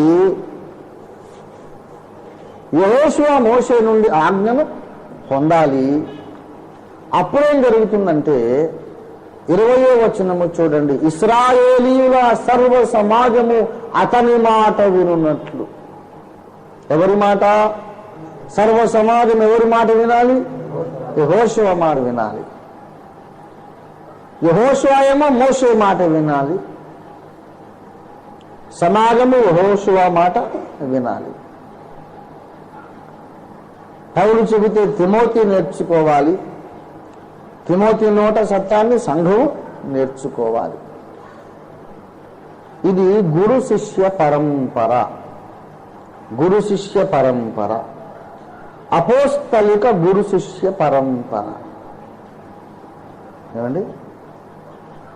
ఏలియా ఆజ్ఞాపిస్తే ఎలీషా విన్నాడు, మోషే ఆజ్ఞాపిస్తే యెహోషువ విన్నాడు, పౌలు ఆజ్ఞాపిస్తే తిమోతి విన్నాడు. ఈ రోజులో గురువులు లేరు అని బ్రదరన్ బోధ. గురువులు లేరు అని బైబిల్లో లేదు. గురువులని చెప్పుకోవద్దు అన్నారు. దేవుని స్తోత్రం కలుగును గాక. నీవు గురువై ఉన్నప్పటికీ గురువు అని చెప్పుకోవద్దు. బోధకులు లేరు అని లేదు బైబిల్లో. బోధకులమని పిలువబడాలని ఆశించవద్దు. బోధకులు లేరు అనలా. బోధకులను దేవుడు నియమించాడనే లేఖనం చెబుతున్నది. ప్రవక్తలు ఉన్నారు, బోధకులు ఉన్నారు, ఉపదేశకులు ఉన్నారు, సువార్తికులు ఉన్నారు, కాపరులు ఉన్నారు, అపోస్తలులు ఉన్నారు. కానీ ఈ బిరుదుల చేత పిలువబడాలి అనే ఆశ నీకు ఉండకూడదు. దేవుడు నిన్ను ఎంత గొప్ప పదవికి నియమించినా క్రీస్తు సంఘములోని ఇతర సాధారణ విశ్వాసులతో నీ ఒక అన్న తమ్ముడిగా జీవించటం నేర్చుకో. అధికారము చేయాలని, ప్రభుత్వం చేయాలని ఉర్రూతలూగవద్దు, తహతహలాడవద్దు. అభిషేకం పొందలేదు ఎందుకంటే అధికారం చేయడానికి కాదు. యేసయ్యలాగా కాళ్ళు గడగాలనే తత్వం కలిగి ఉండాలి. నేను ప్రభువును బోధకుడను, నేనే మీ పాదములు కడిగిన ఎడల మీరును ఒకరి ఎడల ఒకరు ఇలాగున చెయ్యవలసినది అన్నాడు. యు హ్యావ్ అథారిటీ, నీకు అధికారం ఉన్నది. కానీ అధికారము చెలాయించుట కంటే పాదాలు కడగడమే నాకు అధికమైన ఘనత అని మనం అనుకోవాలి. నేను ఒక మాట చెబుతున్నాను. అధికారము చెలాయిస్తే లోబడిన దానికంటే నీవు ప్రేమ చూపినప్పుడే విశ్వాసులు లోబడతారు. ప్రేమతో గెలవాలి వాళ్ళ మనస్సులో. అదే అన్నయ్య మనల్ని ఎంత ప్రేమిస్తారు, అన్నయ్య మాట మనం ఎప్పుడు జవదాటొద్దు అనుకుంటారు. అంతే తప్ప నేను ఖబర్దార్ ఏమనుకున్నారు, అభిషేకించబడ్డ సేవకుడు మర్యాదగా లోబడండి, లేకపోతే ఒక్కొక్కరు తోలు ఒలుస్తాను ఏమనుకున్నారా? I'm an ordained pastor, you know, అభిషేకం నాకుంది, లేకపోతే నా మాట మీరు వినకపోయారు, మిరియానికి వచ్చినట్టు కుష్టి వస్తుంది, జాగ్రత్త. యేసు నామంలో శాపం పెట్టానంటే ఉజ్జాలాగబడి సస్తారు, జాగ్రత్త. ఇలాగా బెదిరించే పాస్టర్స్ కూడా ఉన్నారు. విశాఖపట్నంలో ఉన్నారు, రాజమండ్రిలో ఉన్నారు, హైదరాబాద్లో ఉన్నారు. హేతువు లేని శాపము తగలకపోవును. నేను ఎవరిని ఎప్పుడు బెదిరించను. అసలు బెదిరించడం ఏంటండి? విశ్వాసులను చూస్తే నాకు అల్లారు ముద్దుగా, నాకు మంత్ర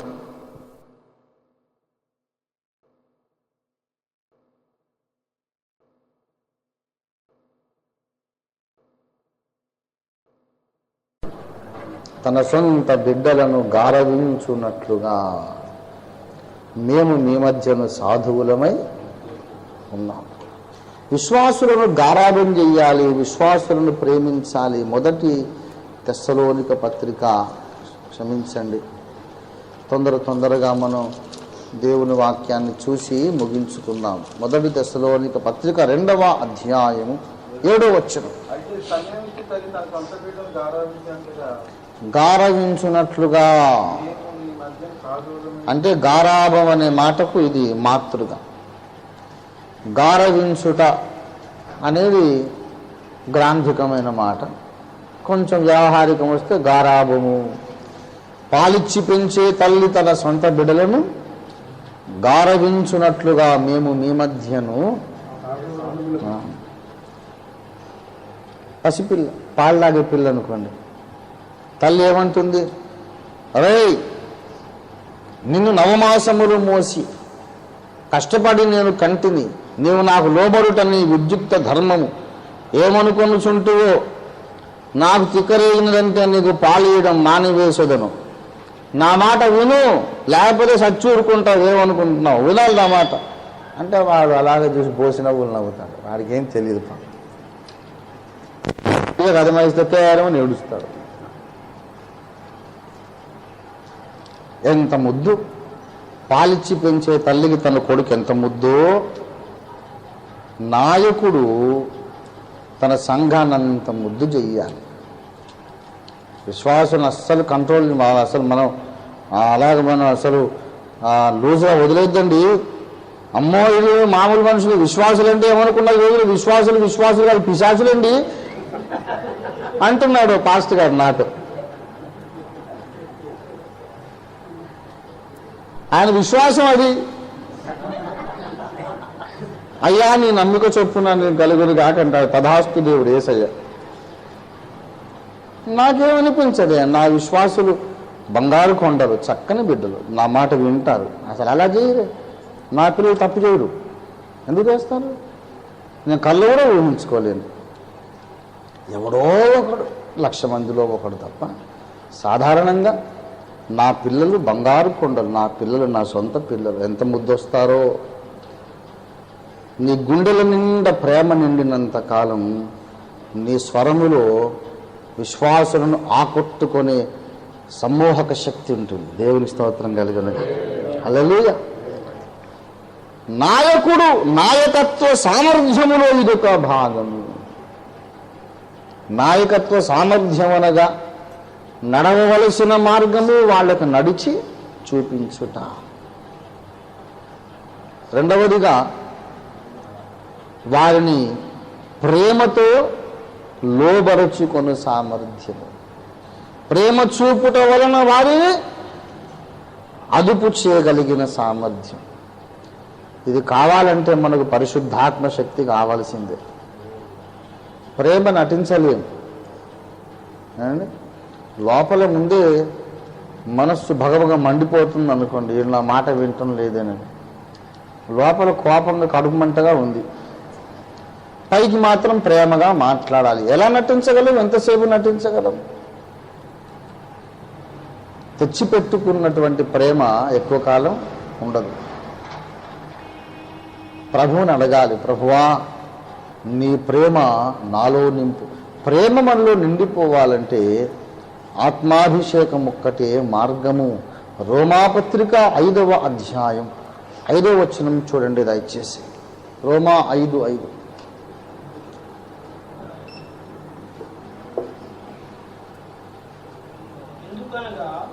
ఎందుకనగా ఈ నిరీక్షణ మనలను సిగ్గుపరచదు,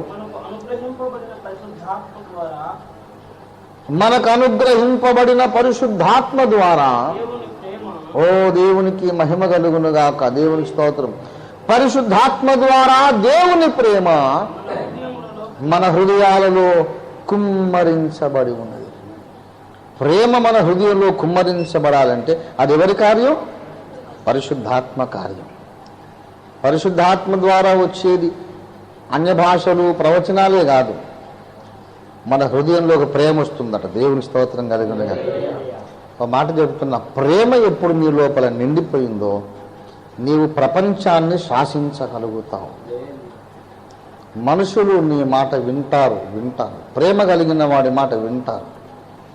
ప్రేమ కలిగిన వాడు తిట్టినా కమ్మగా మనుషులు వింటారు, లోబడతారు. కొట్టినా లోబడతారు. దేవుని బిడ్డలారా, ప్రేమతో మనుషులను శాసించగల సామర్థ్యం ఉండాలంటే ఏముండాలి? పరిశుద్ధాత్మ. అలా ఆత్మను పొందిన వాడన్నాడు. దేవుని స్తోత్రం కలుగునుగా. హల్లెలూయా. గనక అభిషేక కార్యక్రమమునకు వెనుక ఉన్నటువంటి దేవ రహస్యములివి. పరిశుద్ధాత్మను పొంది దేవుని అదుపులో ఉండి దేవుని చేత నియమించబడి దేవుని చేత పిలువబడి దేవుని చేత ఆ కాడిని భుజముల మీద మోపబడి దేవుని చేత సిద్ధపరచబడిన తరువాత దేవుడు ఎన్నుకున్న ఒక మానవ నాయకుని చేతులు కూడా అవసరమే. మొన్న ఒక మూర్ఖుడు కనపడ్డాడు నాకు. దేవుడే చేయబెట్టిన తర్వాత మీ చేతులు ఎందుకు అయ్యా మా మీదకి అని అంటాడు. వీడు మనిషా మానవ రూపంలో దున్నపోతా నాకేం అర్థం కాలేదు. దేవుడు చేయబెట్టిన తర్వాత మీ చేతులు ఎందుకండి అంటాడు. బైబిల్ ఎదిగి మాట్లాడుతున్నాడా, లేకపోతే మెంటల్ హాస్పిటల్ నుంచి పారిపోయి మెంటల్ మతస్థిమితం తప్పి మాట్లాడుతున్నాడా? ఏం అర్థం కాలేదు నాకు. ఇట్లాంటి వాడు ఎలా పుడుతున్నారు భూమి మీద? ఆ నెఫ్యూరు జాతి ఇంకేదైనా కొంచెం విత్తనం కొనసాగుతుందేమో ఆ బ్రీడు. దేవుడు చేయబెట్టాలన్నారు, మనుషులు కాదు అంటున్నాడు. ఇట్లాంటి మూర్ఖులను తయారు చేస్తున్నారు ఆత్మ లేని సంఘాలు, ఆత్మ అక్కర్లేదనే సంఘాలు. దేవుడు చేయబెట్టిన తరువాత యెహోషువకు మోషే చేతులు కూడా అవసరమైనవి. దేవుడు పిలిచి అభిషేకించి వాడుకొని ఒక ప్రవక్తగా ఆ పౌలుకు గుర్తింపిచ్చిన తరువాతనే అంత్యోకయ సంఘ పెద్దల చేతులు పెట్టడం అవసరమైంది.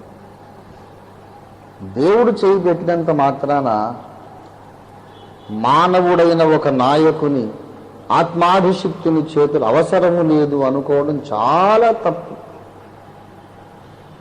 ఈ గురు శిష్య పరంపర కొనసాగుతూనే ఉంటుంది. అపోస్తలిక అధికారం అనేది ఒకటి ఉంది. దానికి మనం కట్టుబడి సేవ చేసినప్పుడే మన సేవ న్యాయపీఠం ముందు లెక్కలోనికి వస్తుంది. లేకపోతే మన సేవ గుండు సున్నా. పౌలు అధికారం లేదు, పౌలు నేర్పిన బోధ లేదు, పౌలు వేసిన పునాది లేదు, పౌలు చూపిన మాదిరిలో నడిచేది లేదనుకోండి. చేతులు పెట్టించుకొని స్వతంత్రుడైపోయి సేవ చేశాడు అనుకోండి. అలాంటి వాడి సేవ పరలోకంలో లెక్కలోనికి వస్తుందా? రాదు.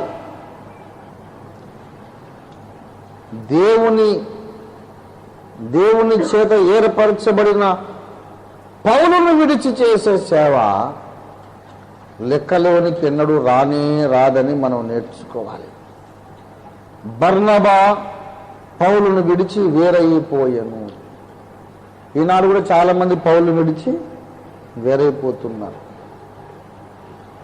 ఆ తర్వాత బర్నబా ఏమి చేశాను చెప్పండి నాకు? ఏం సేవ చేశాడు? ఎక్కడ ప్రసంగాలు చేశాడు? ఎక్కడ సువార్త ప్రకటించాడు? ఎక్కడ సంఘాలు కట్టాడు? చెప్పండి. ఏమైనా రికార్డు ఉందా?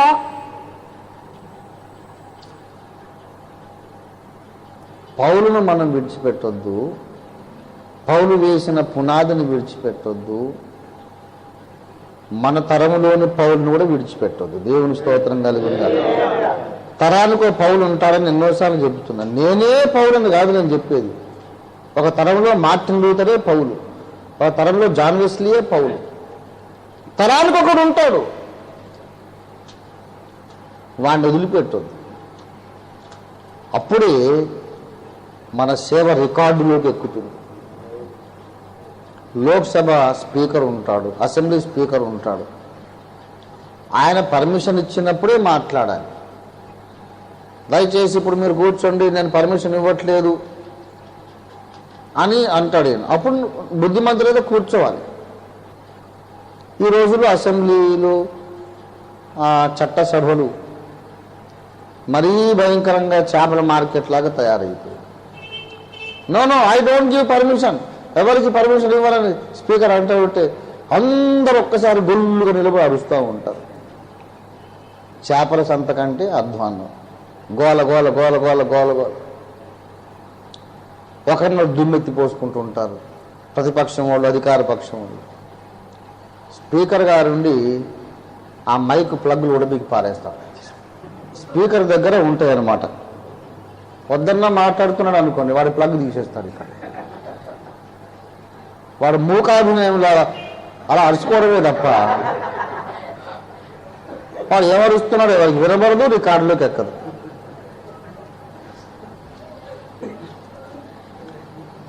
రికార్డులో తొలగించేస్తున్నానంట అంతే. వాడు ఏమరిచాడో ఎంత అరిసినా వేస్ట్. 2 గంటలు అరవని, అది పేపర్లోకి రాదు, అసెంబ్లీ రికార్డులోకి ఎక్కదు. అరిసరిచి కేకలు వేసి చెమటలు కక్కుంటాడు తప్ప ఇంటికి వెళ్ళాక భార్య అడిగింది అనుకోండి, వాళ్ళు అసెంబ్లీలో ఏం చేశారండి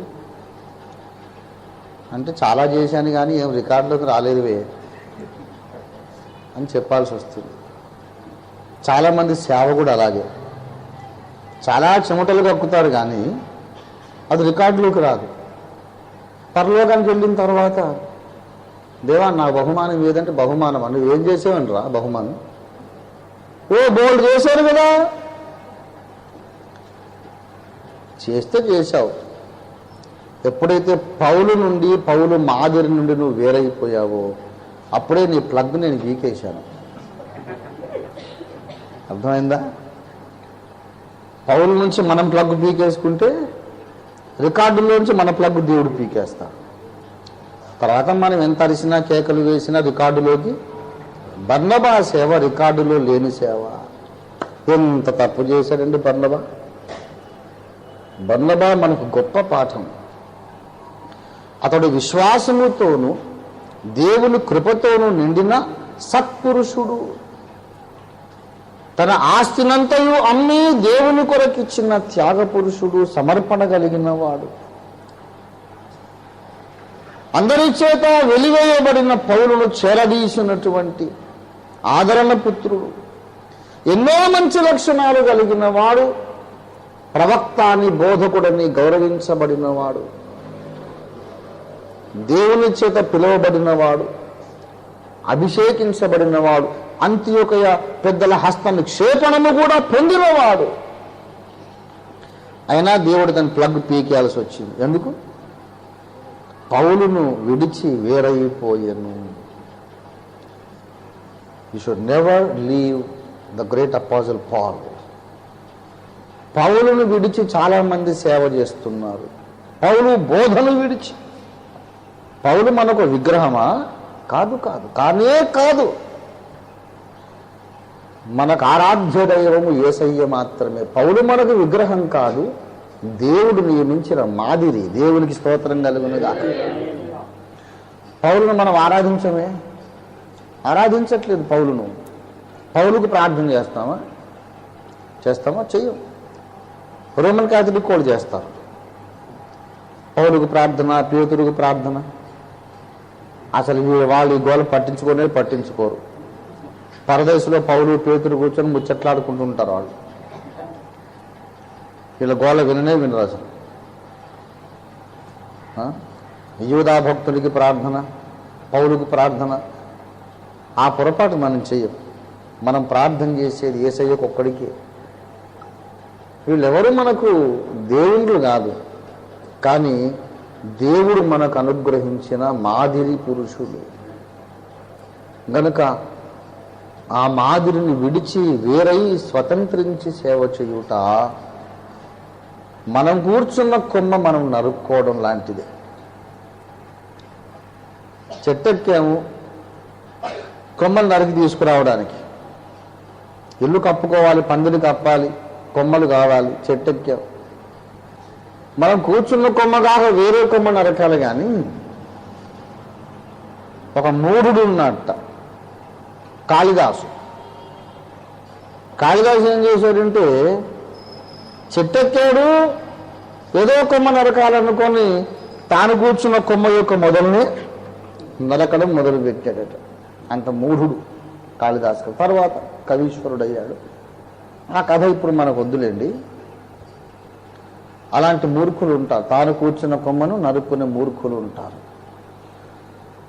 పౌలు వేసిన పునాది, పౌలు చూపిన మాదిరి, పౌలు నేర్పిన సిద్ధాంతం, ఆ గురు శిష్య పరంపరను విడిచి వేరైపోయిన వారు తాము కూర్చున్న కొమ్మను తాము నరుక్కునే అజ్ఞానులు అన్నమాట, టు సే ద లీస్ట్. కనుక ప్రియులారా, మనం ఎప్పుడు కూడా మోషే నుండి ఆజ్ఞ వినాలి, సమాజానికి ఆజ్ఞ ఇవ్వాలి.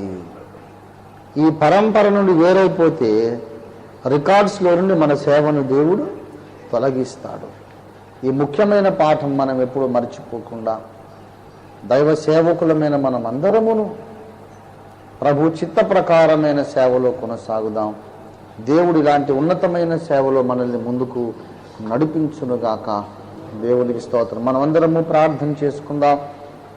దయచేసి ముందున్న వారు కొంచెం వెనక్కి మీరు జరిగి స్థలం ఇస్తే అభిషేకించబడవలసిన సేవకులు ముందు వరుసలోనికి రండి. బ్రదర్ రూపెన్ ముందే ఇక్కడ ఉన్నాడు, ఆయన పక్కకి ఇలా జరుగునాయన. శ్యామ్ బ్రదరు, మూర్తి బ్రదర్ ఇద్దరు కూడా రండి.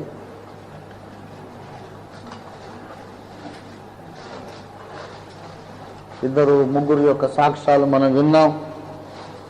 సంఘమంతా ప్రార్థన చేయండి.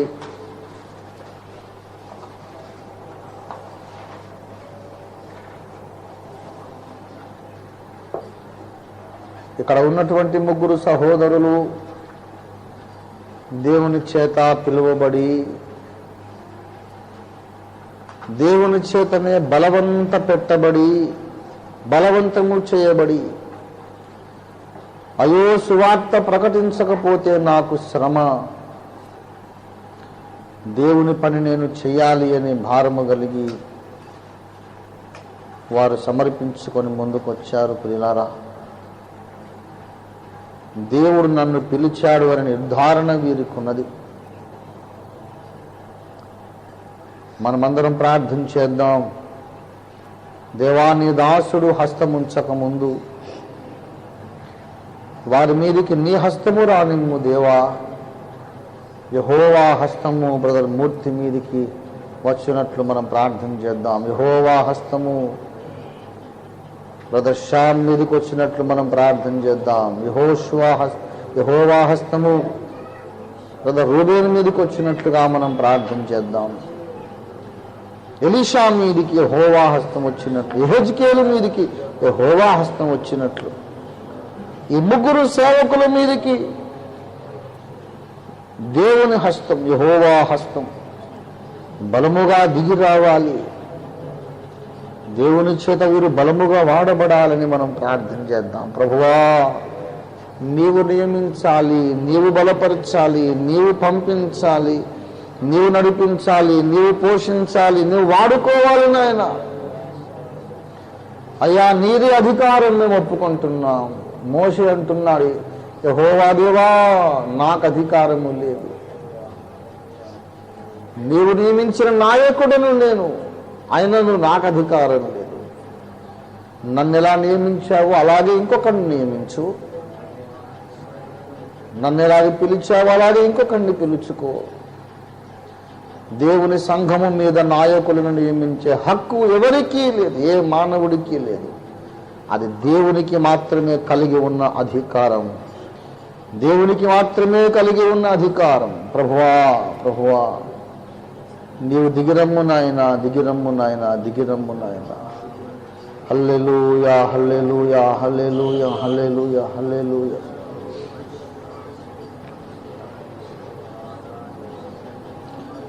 నా దైవమా, అందరమును చేతులెత్తి దేవుని స్తుతిద్దాం. ఇశ్రాయేలు చేసే స్తోత్రాల మీద ఆశీర్వదించే మన ప్రభువును మన స్తుతులతో మనము ఆరాధించి ఘనపరుద్దాం. దిగిరమ్ము నాయనా, దిగిరమ్ము నాయనా. హల్లెలూయా హల్లెలూయా హల్లెలూయా హల్లెలూయా. రాజా రాజా రాజా నీకు వందనాలు వందనాలు వందనాలు వందనాలు వందనాలు వందనాలు వందనాలు వందనాలు వందనాలు వందనాలు.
ప్రశాంతుడా దయాళుడా ఎంతో గొప్ప అద్భుతమైన ప్రశాంతుడా దయాళుడా ప్రభువా నీవే నమ్మకమైన సామర్థ్యుడవు.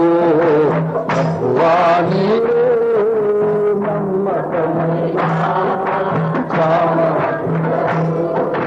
తుఫాను రేగి నిరాశపరచ శత్రువు మా మధ్య చెలరేగగా.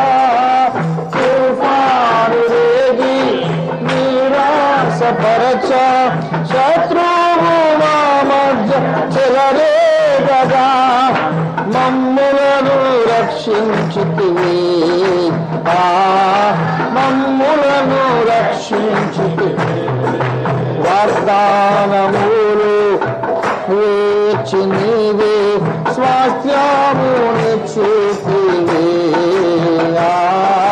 స్వాస్థ్యమునిచ్చితివి. ప్రభువా నీవే నమ్మకమైన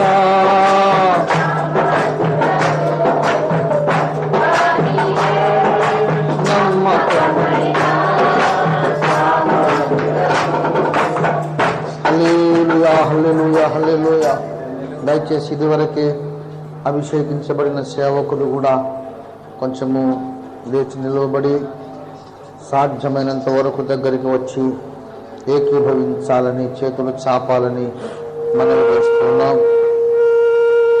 హల్లెలూయా హల్లెలూయా హల్లెలూయా. మీరు మోకరించండి.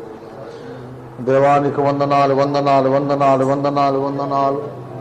ప్రేమ కలిగిన మా యేసు క్రీస్తు ప్రభువా, ఏమని ప్రార్థించగలడు నాయనా నీ దీనదాసుడు. నీ సంఘమునకు ఈ భూమి మీద ఈ ప్రాంతాలలో నాయకులు అవసరం ఉన్నారు తండ్రి. అయ్యో మా ప్రభువా, మాకు డబ్బు కావాలి, మాకు మందిరాలు కావాలి, అన్నిటికంటే మించి మాకు సమర్థులైన నాయకులు కావాలి నాయన. ఎవరు ఇవ్వగలరు నాయన మాకు సమర్థులైన యెహోషువలను, సమర్థులైన తిమోతిలను మాకు ఎవరివ్వగలరు నాయన? ఈ భూమి మీద ఉండే బైబిల్ కాలేజీలు కానీ, సంస్థలు కానీ, ఏ మిషనరీ సంస్థలు కానీ, అధికారులు కానీ మాకు యెహోషువ లాంటి నాయకులను ఇవ్వలేరు, ఇవ్వజాలరు నాయన. సమర్థుడైన నాయకుడు నియమించగలిగిన అధికారము నీ దగ్గరే ఉన్నది. సమర్థులను మాకు ఇవ్వగలిగిన సామర్థ్యము కూడా నీ ఒక్కడి దగ్గరే ఉన్నది ప్రభువా. అందుచేత మోషే ఆశ్రయించినట్లు యెహోవా దేవా నీ పాదములను మేము ఆశ్రయిస్తున్నాం. నీ సమాజము కాపరి లేని గొర్రెల వలె ఉండకుండానట్లు అని మోషే అన్నాడు. మా కళ్ళ ముందు అనేక ప్రాంతాలలో నీ సమాజము కాపరి లేని గొర్రెలాగా ఉన్నారు. కొన్ని స్థలాలలోనేమో కాపరులు ఉన్నారు, కానీ అనేక స్థలాలలో, అనేక గ్రామాల్లో, అనేక పట్టణాల్లో ఒట్టి గొర్రెలే ఉన్నవి, కాపరులు లేరు నాయన.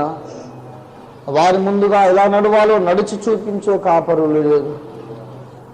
నీ ద్వారా ఉపదేశము పొంది నడవలసిన మార్గాన్ని విశ్వాసులకు నేర్పించే కాపరులు లేరు. నన్ను చూడండి, నన్ను పోలి నడుచుకోనండి అని పౌలులాగా చెప్పగలిగిన కాపరులు లేరు నాయన. కృప చూపండి ప్రభువా. అలాంటి తిమోతి లాంటి, తీతు లాంటి నమ్మకమైన సేవకులు మాకు అనుగ్రహించండి ప్రభువా. ఈ దినమున బ్రదర్ మూర్తి గారి కొరకు నీకు వందనాలు చెల్లిస్తున్నాం. తమ్ముడు మూర్తిని మీరు ఆశీర్వదించండి. నీ కుమారుడయ్యా, నీ కుమారుడు అద్భుత రీతిగా నీ కుమారుడిని మీరు రక్షించుకున్నారు. అద్భుత రీతిగా ప్రాణాపాయం నుంచి మీరు తప్పించినారు.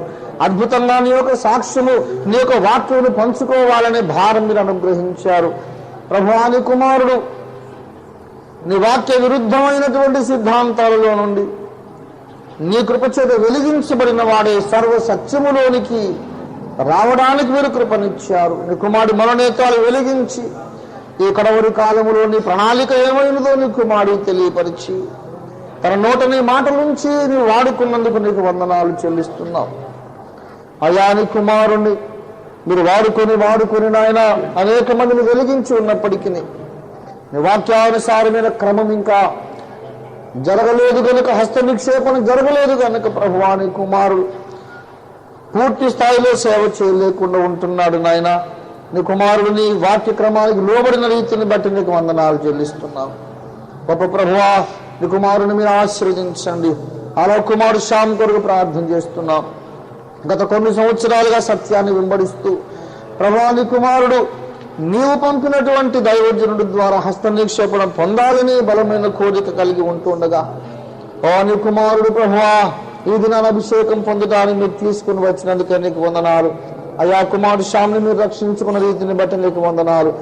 సత్యమేదో తనకు మీరు అర్థము చేయించినందుకు నీకు వందనాలు చెల్లిస్తున్నాం. ఈ తరములో దేవుని సంకల్ప ప్రకారమైన సేవ ఏదో నీ కుమారుడు శ్యామ్కు ప్రభావం నీకు తెలియపరిచినందుకు నీకు వందనాలు చెల్లిస్తున్నాం అయ్యా. నీ కుమారుడు రూబేన్ కొరకు నీకు వందనాలు చెల్లిస్తున్నాం. యవన కాలములు అయ్యా నీ కుమారుడు ప్రభావం మీరు అద్భుత రీతిగా రక్షించుకొని నీ కుమారుడు సాల్మన్ ద్వారా ప్రభావ పాష సాల్మన్ గారి ద్వారా అద్భుతమైనటువంటి స్వస్థ కార్యములు జరిగించి వాక్య సత్యమును గ్రహింపు కలగజేసి ఈ తరములో నీ ప్రణాళికను అనుసరించిన సేవ ఏదో నీ కుమారుడికి తెలియపరచి శరీరపు కనులకే కాదు ఆత్మీయ కనులకు కూడా స్వస్థతను అనుగ్రహించినందుకు నీకు వందనాలు చెల్లిస్తున్నాను. ఈ ముగ్గురు బిడ్డలు కూడా ఒకప్పుడు నీ సత్యమును గ్రహించలేని వారే, కానీ తరువాత నీ ద్వారా వెలిగించబడి ఈ సత్య మార్గంలోనికి వచ్చారు కనుక నీకు వందనాలు చెల్లిస్తున్నాను అయ్యా. ఈ బిడ్డల ముగ్గురు కూడా ప్రభువా నీవు పిలిచావని నమ్మకము కలిగి ఉన్నారు కనుక నీకు వందనాలు. నేను సేవ చేయడం దేవుని చిత్తము అని సంపూర్ణ నిశ్చయిత కలిగి ఉన్నారు కనుక నీకు వందనాలు. ఈ దినమున ప్రభువా సంఘముగా మేము ఏకీభవించి వారి మీద హస్త నిక్షేపణ చేయబోచుండగా మీరు సహాయం చేయండి. మీరు దిగిరండి ప్రభువా. నిరాశలమైన మేము చేతులుంచక మునుపు మీరు వీరి చేతులుంచండి ప్రభువా. మొదలు నీ హస్తం ఉండాలి, తర్వాత మా హస్తం రావాలి అయ్యా. నీవు అభిషేకించనిది మేము చేతులుంచడం వలన ఏ కార్యము జరగదు నాయన. దిగిరండి దేవా, దిగిరండి దేవా. రేపటి దినాన నీ బిడ్డలు సాక్ష్యం చెప్పుకున్నప్పుడు గలతీ పత్రిక 1వ అధ్యాయం 1వ వచనంలో పౌలు చెప్పుకున్న సాక్ష్యం నీ బిడ్డలు చెప్పుకోవడానికి సహాయం చేయండి. మనుషుని మూలముగానైనను ఏ మనుషుని వలనైనను కాక దేవుని మూలముగా క్రీస్తు యేసు అపోస్తలుడైన పౌలు అని ఎలాగైతే పౌలు తనను తాను పరిచయం చేసుకున్నాడు, అలాగే ఈ నిబిడుల మా ప్రభువా ఏ మనుషుని మూలముగానైనను కాదు కానీ దేవుని మూలముగానే నేను సేవకు బయలుదేరాను, దేవుని మూలముగానే సిద్ధపరచబడ్డాను, దేవుని మూలముగా పిలువబడ్డాను, సిద్ధపరచబడి వాడబడుచున్నానని సాక్ష్యం చెప్పగలిగే స్థితి ప్రభావాన్ని వీళ్ళకి రాయిచ్చేయండి. ఎందరో సేవకులు ఉన్నారు ఈ భూమి మీద. అయ్యోనైనా వారు కర్రతో గడ్డితో కొయ్యకాలతో కడుతున్నారు ప్రభువా. అది అగ్ని పరీక్ష కాలిపోయే సేవే కానీ నిరాకడలో కనిపించే సేవ కాదు, న్యాయపీఠం ముందుకు వచ్చే సేవ కాదు. నిబిడలు అలాంటి వారు కాకుండానట్లు కృప చూపండి. కర్రగడ్డి కొయ్యకాలు కాదు నాయన, బంగారముతో వెలగల రాళ్లతో నిబిడలు కట్టుటకు సహాయం చేయండి. ఒకనాటికి ఆయా సేవకులు సేవను మీరు అగ్ని చేత కాల్చి పరీక్షించినప్పుడు ఆ పని నిలిచిన ఎడలా వారికి బహుమానము కలుగును, జీతము కలుగునన్నావు.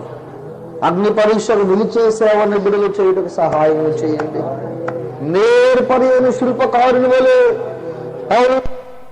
ఆత్మ కుమ్మరింపు జరిగి వారు నిలుచుండి సాక్ష్యము చెప్పిన వాక్యం చెప్పిన ప్రతి చోట ఒక సంఘము పుట్టుటకు సహాయం చేయండి నాయన. వారు ప్రార్థించినప్పుడు, వారు వాక్యం ప్రకటించినప్పుడు వెనుగంటే అనేక సూచక్రియలు జరగచ్చు, వాక్యాన్ని స్థిరపరిచినట్లు సహాయం చేయండి. ఆయన అపోస్తలులు చేసినటువంటి సేవ నిబిడలు చేయడానికి సహాయం చేయండి. ఎట్టి పరిస్థితుల్లోనూ అపోస్తలిక గురు శిష్య పరంపర నుండి వీరు వేరైపోకుండా సహాయము చేయండి. నా కన్న తండ్రి బర్నబా వేరైపోయినాడు, అతని సేవ ఎక్కడ రికార్డులో లేనట్టుగా చూస్తున్నాం. అట్టి స్థితిని బిడ్డలకు రానివ్వవద్దు నాయన. ఓ నీ జ్ఞానము నీ బిడ్డలకు మెండుగా దయచేయండి. పరిశుద్ధాత్మ నడిపింపు క్రింద నీ చేత పంపబడి, నీ చేత నింపబడి, నీ చేత వాడుకునబడి, నీ ద్వారా ప్రభువాన్ని బిడ్డలు మేలు బంగారు సేవ జరిగించడానికి సహాయము చేయండి. ప్రభా ఈ దినమున నీ బిడ్డలను ప్రభా హస్తము నుంచి ప్రార్థిస్తూ ఉంటుండగా, ఓ ప్రభా ఈ ప్రార్థన సమయంలోనే మీ పరిశుద్ధాత్మ తైలమును నీ బిడ్డల మీద పోయండి. మీరు ఇచ్చిన అధికారము చెప్పిన తండ్రి కుమారు పరిశుద్ధాత్మ త్రియేక దేవుని ఏకనామమైన ప్రభువుని యేసుక్రీస్తు నామమున నీ కుమారుడు మా సోదరుడు నిరాశుడు మూర్తి తల మీద ప్రభా తైలమును ప్రోక్షించి నిరాశుడైన హస్తము నుంచి అభిషేకిస్తూ ఉంటున్నాడు నాయన. పరలోకములో నుండి నీ కొమ్ము తీసి యేసయ్యా నీ తైలము నీ కుమారుడు మీద పోయండి.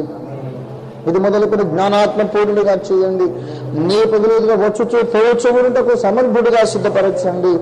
నీ దాసులో నీ మాటలు ఉంచండి, నీ చేతులలో కప్పి ఉంచండి. నీ కుమారుడు ప్రభువా ఇది మొదలుకొని సువార్త ప్రకటించుటకును, సంఘ క్రమము, సంఘ పరిచయ ధర్మము జరిగించుటకును, సంఘము లేని చోట నాటుటకును, నాటబడిన సంఘములను క్రమములు నడిపించుటకును, వాక్యోపదేశము చేయుటకును నీ కుమారుని ప్రభువా మేము నీ నామమున తండ్రి కుమారు పరిశుద్ధాత్మ త్రియేక దేవుని ఏకనామమైన యేసుక్రీస్తు పుణ్యనామమును మేము అభిషేకిస్తున్నాం.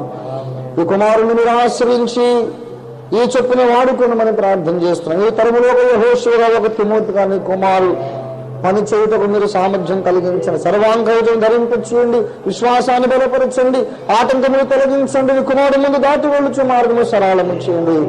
క్రీస్తునామం మెరుగని ప్రతి చోట నీ కుమారుడు సాక్షి కనుగొట్టు సహాయం చేయండి.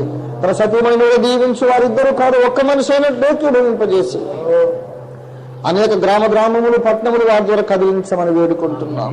ప్రభా మీరు ఇచ్చిన అధికారం చెప్పున ఓ నీ కుమారుడు ప్రభా శ్యాము కొరకు మేము ప్రార్థన చేస్తున్నాం.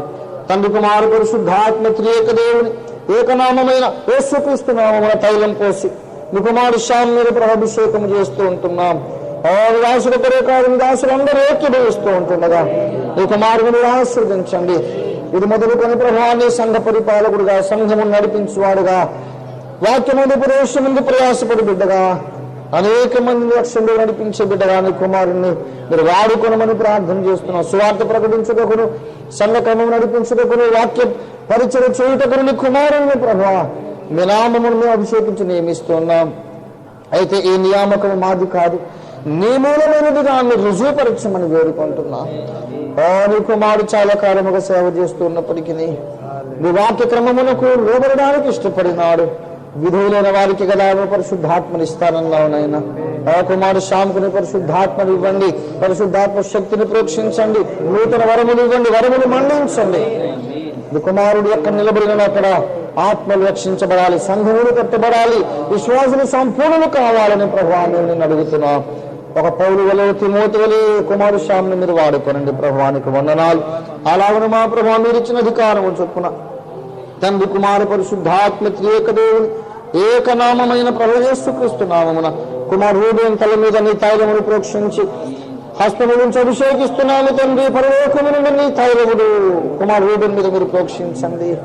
ఓ నీ కుమారుని మీరు ఆస్వాదించండి. నీ కుమారుడిని జ్ఞానం మీద ఇచ్చండి, వివేకం మీద ఇచ్చండి, వాక్య ప్రత్యక్షం మీద ఇచ్చేయండి. తన నోరు నీ మాటలు ఇచ్చండి. వాక్యం చెప్పడానికి తన నోరు తెరుచున్నప్పుడల్లా తనకే తెలియని మర్మములు ప్రకటించడానికి సహాయం చేయండి. నీ కుమారుడు వాక్యం చెప్పడానికి నిలబడినప్పుడల్లా ఆ స్థలము నీ గొర్రె పిల్లలకు పచ్చిక బయళ్లుగా మార్చివేయమని ప్రార్థన చేస్తున్నాను. నీ కుమారుడు నోరు తెరిచినప్పుడల్లా నీ గొర్రె పిల్ల ఆకలి తీరుటకు సహాయం చేయండి. అనేక మంది సువార్త విరోధుల ప్రశ్నలకు జవాబులు దొరికినట్లుగా నీ కుమారుడి నోటిని మీరు వాడుకోండి. నీ నోటి బూరగా చేసి వాడుకొనుము నాయనా. సువార్త ప్రకటించే సామర్థ్యం ఇవ్వండి, ఆత్మలు సంపాదించే సామర్థ్యం ఇవ్వండి, పునాదులు వేసి చక్కటి పునాది మీద సంఘములు కట్టే సామర్థ్యం ఇవ్వండి. ఇది మొదలుకొని సంఘ పరిచర్య ధర్మము జరగడానికి నీ కుమారుణ్ణి మేము నియమిస్తూ ఉంటున్నాం. ఈ నియామకము మామూలమైనది కాక దేవుని మూలమైనది మీ సహాయము దయచేయండి. నీ కుమారుని దీవించండి ప్రభువా. ఈ ముగ్గురు కుమారులను మరొకసారి మీరు ముట్టి ఆస్వాదించండి. ఇది మొదలుకొని మీరు ఆఖరి వరకు మీరు చెక్కు చెదరక నమ్మకస్తులు నిలిచి నీకు ప్రీతికరమైన సేవ చేసి కడకు బలా నమ్మకమైన మంచి దాసులు అనిపించుకోవడానికి సహాయం చేయమని యేసు పరిశుద్ధ నామమున వేడుకొనుచున్నాం తండ్రి.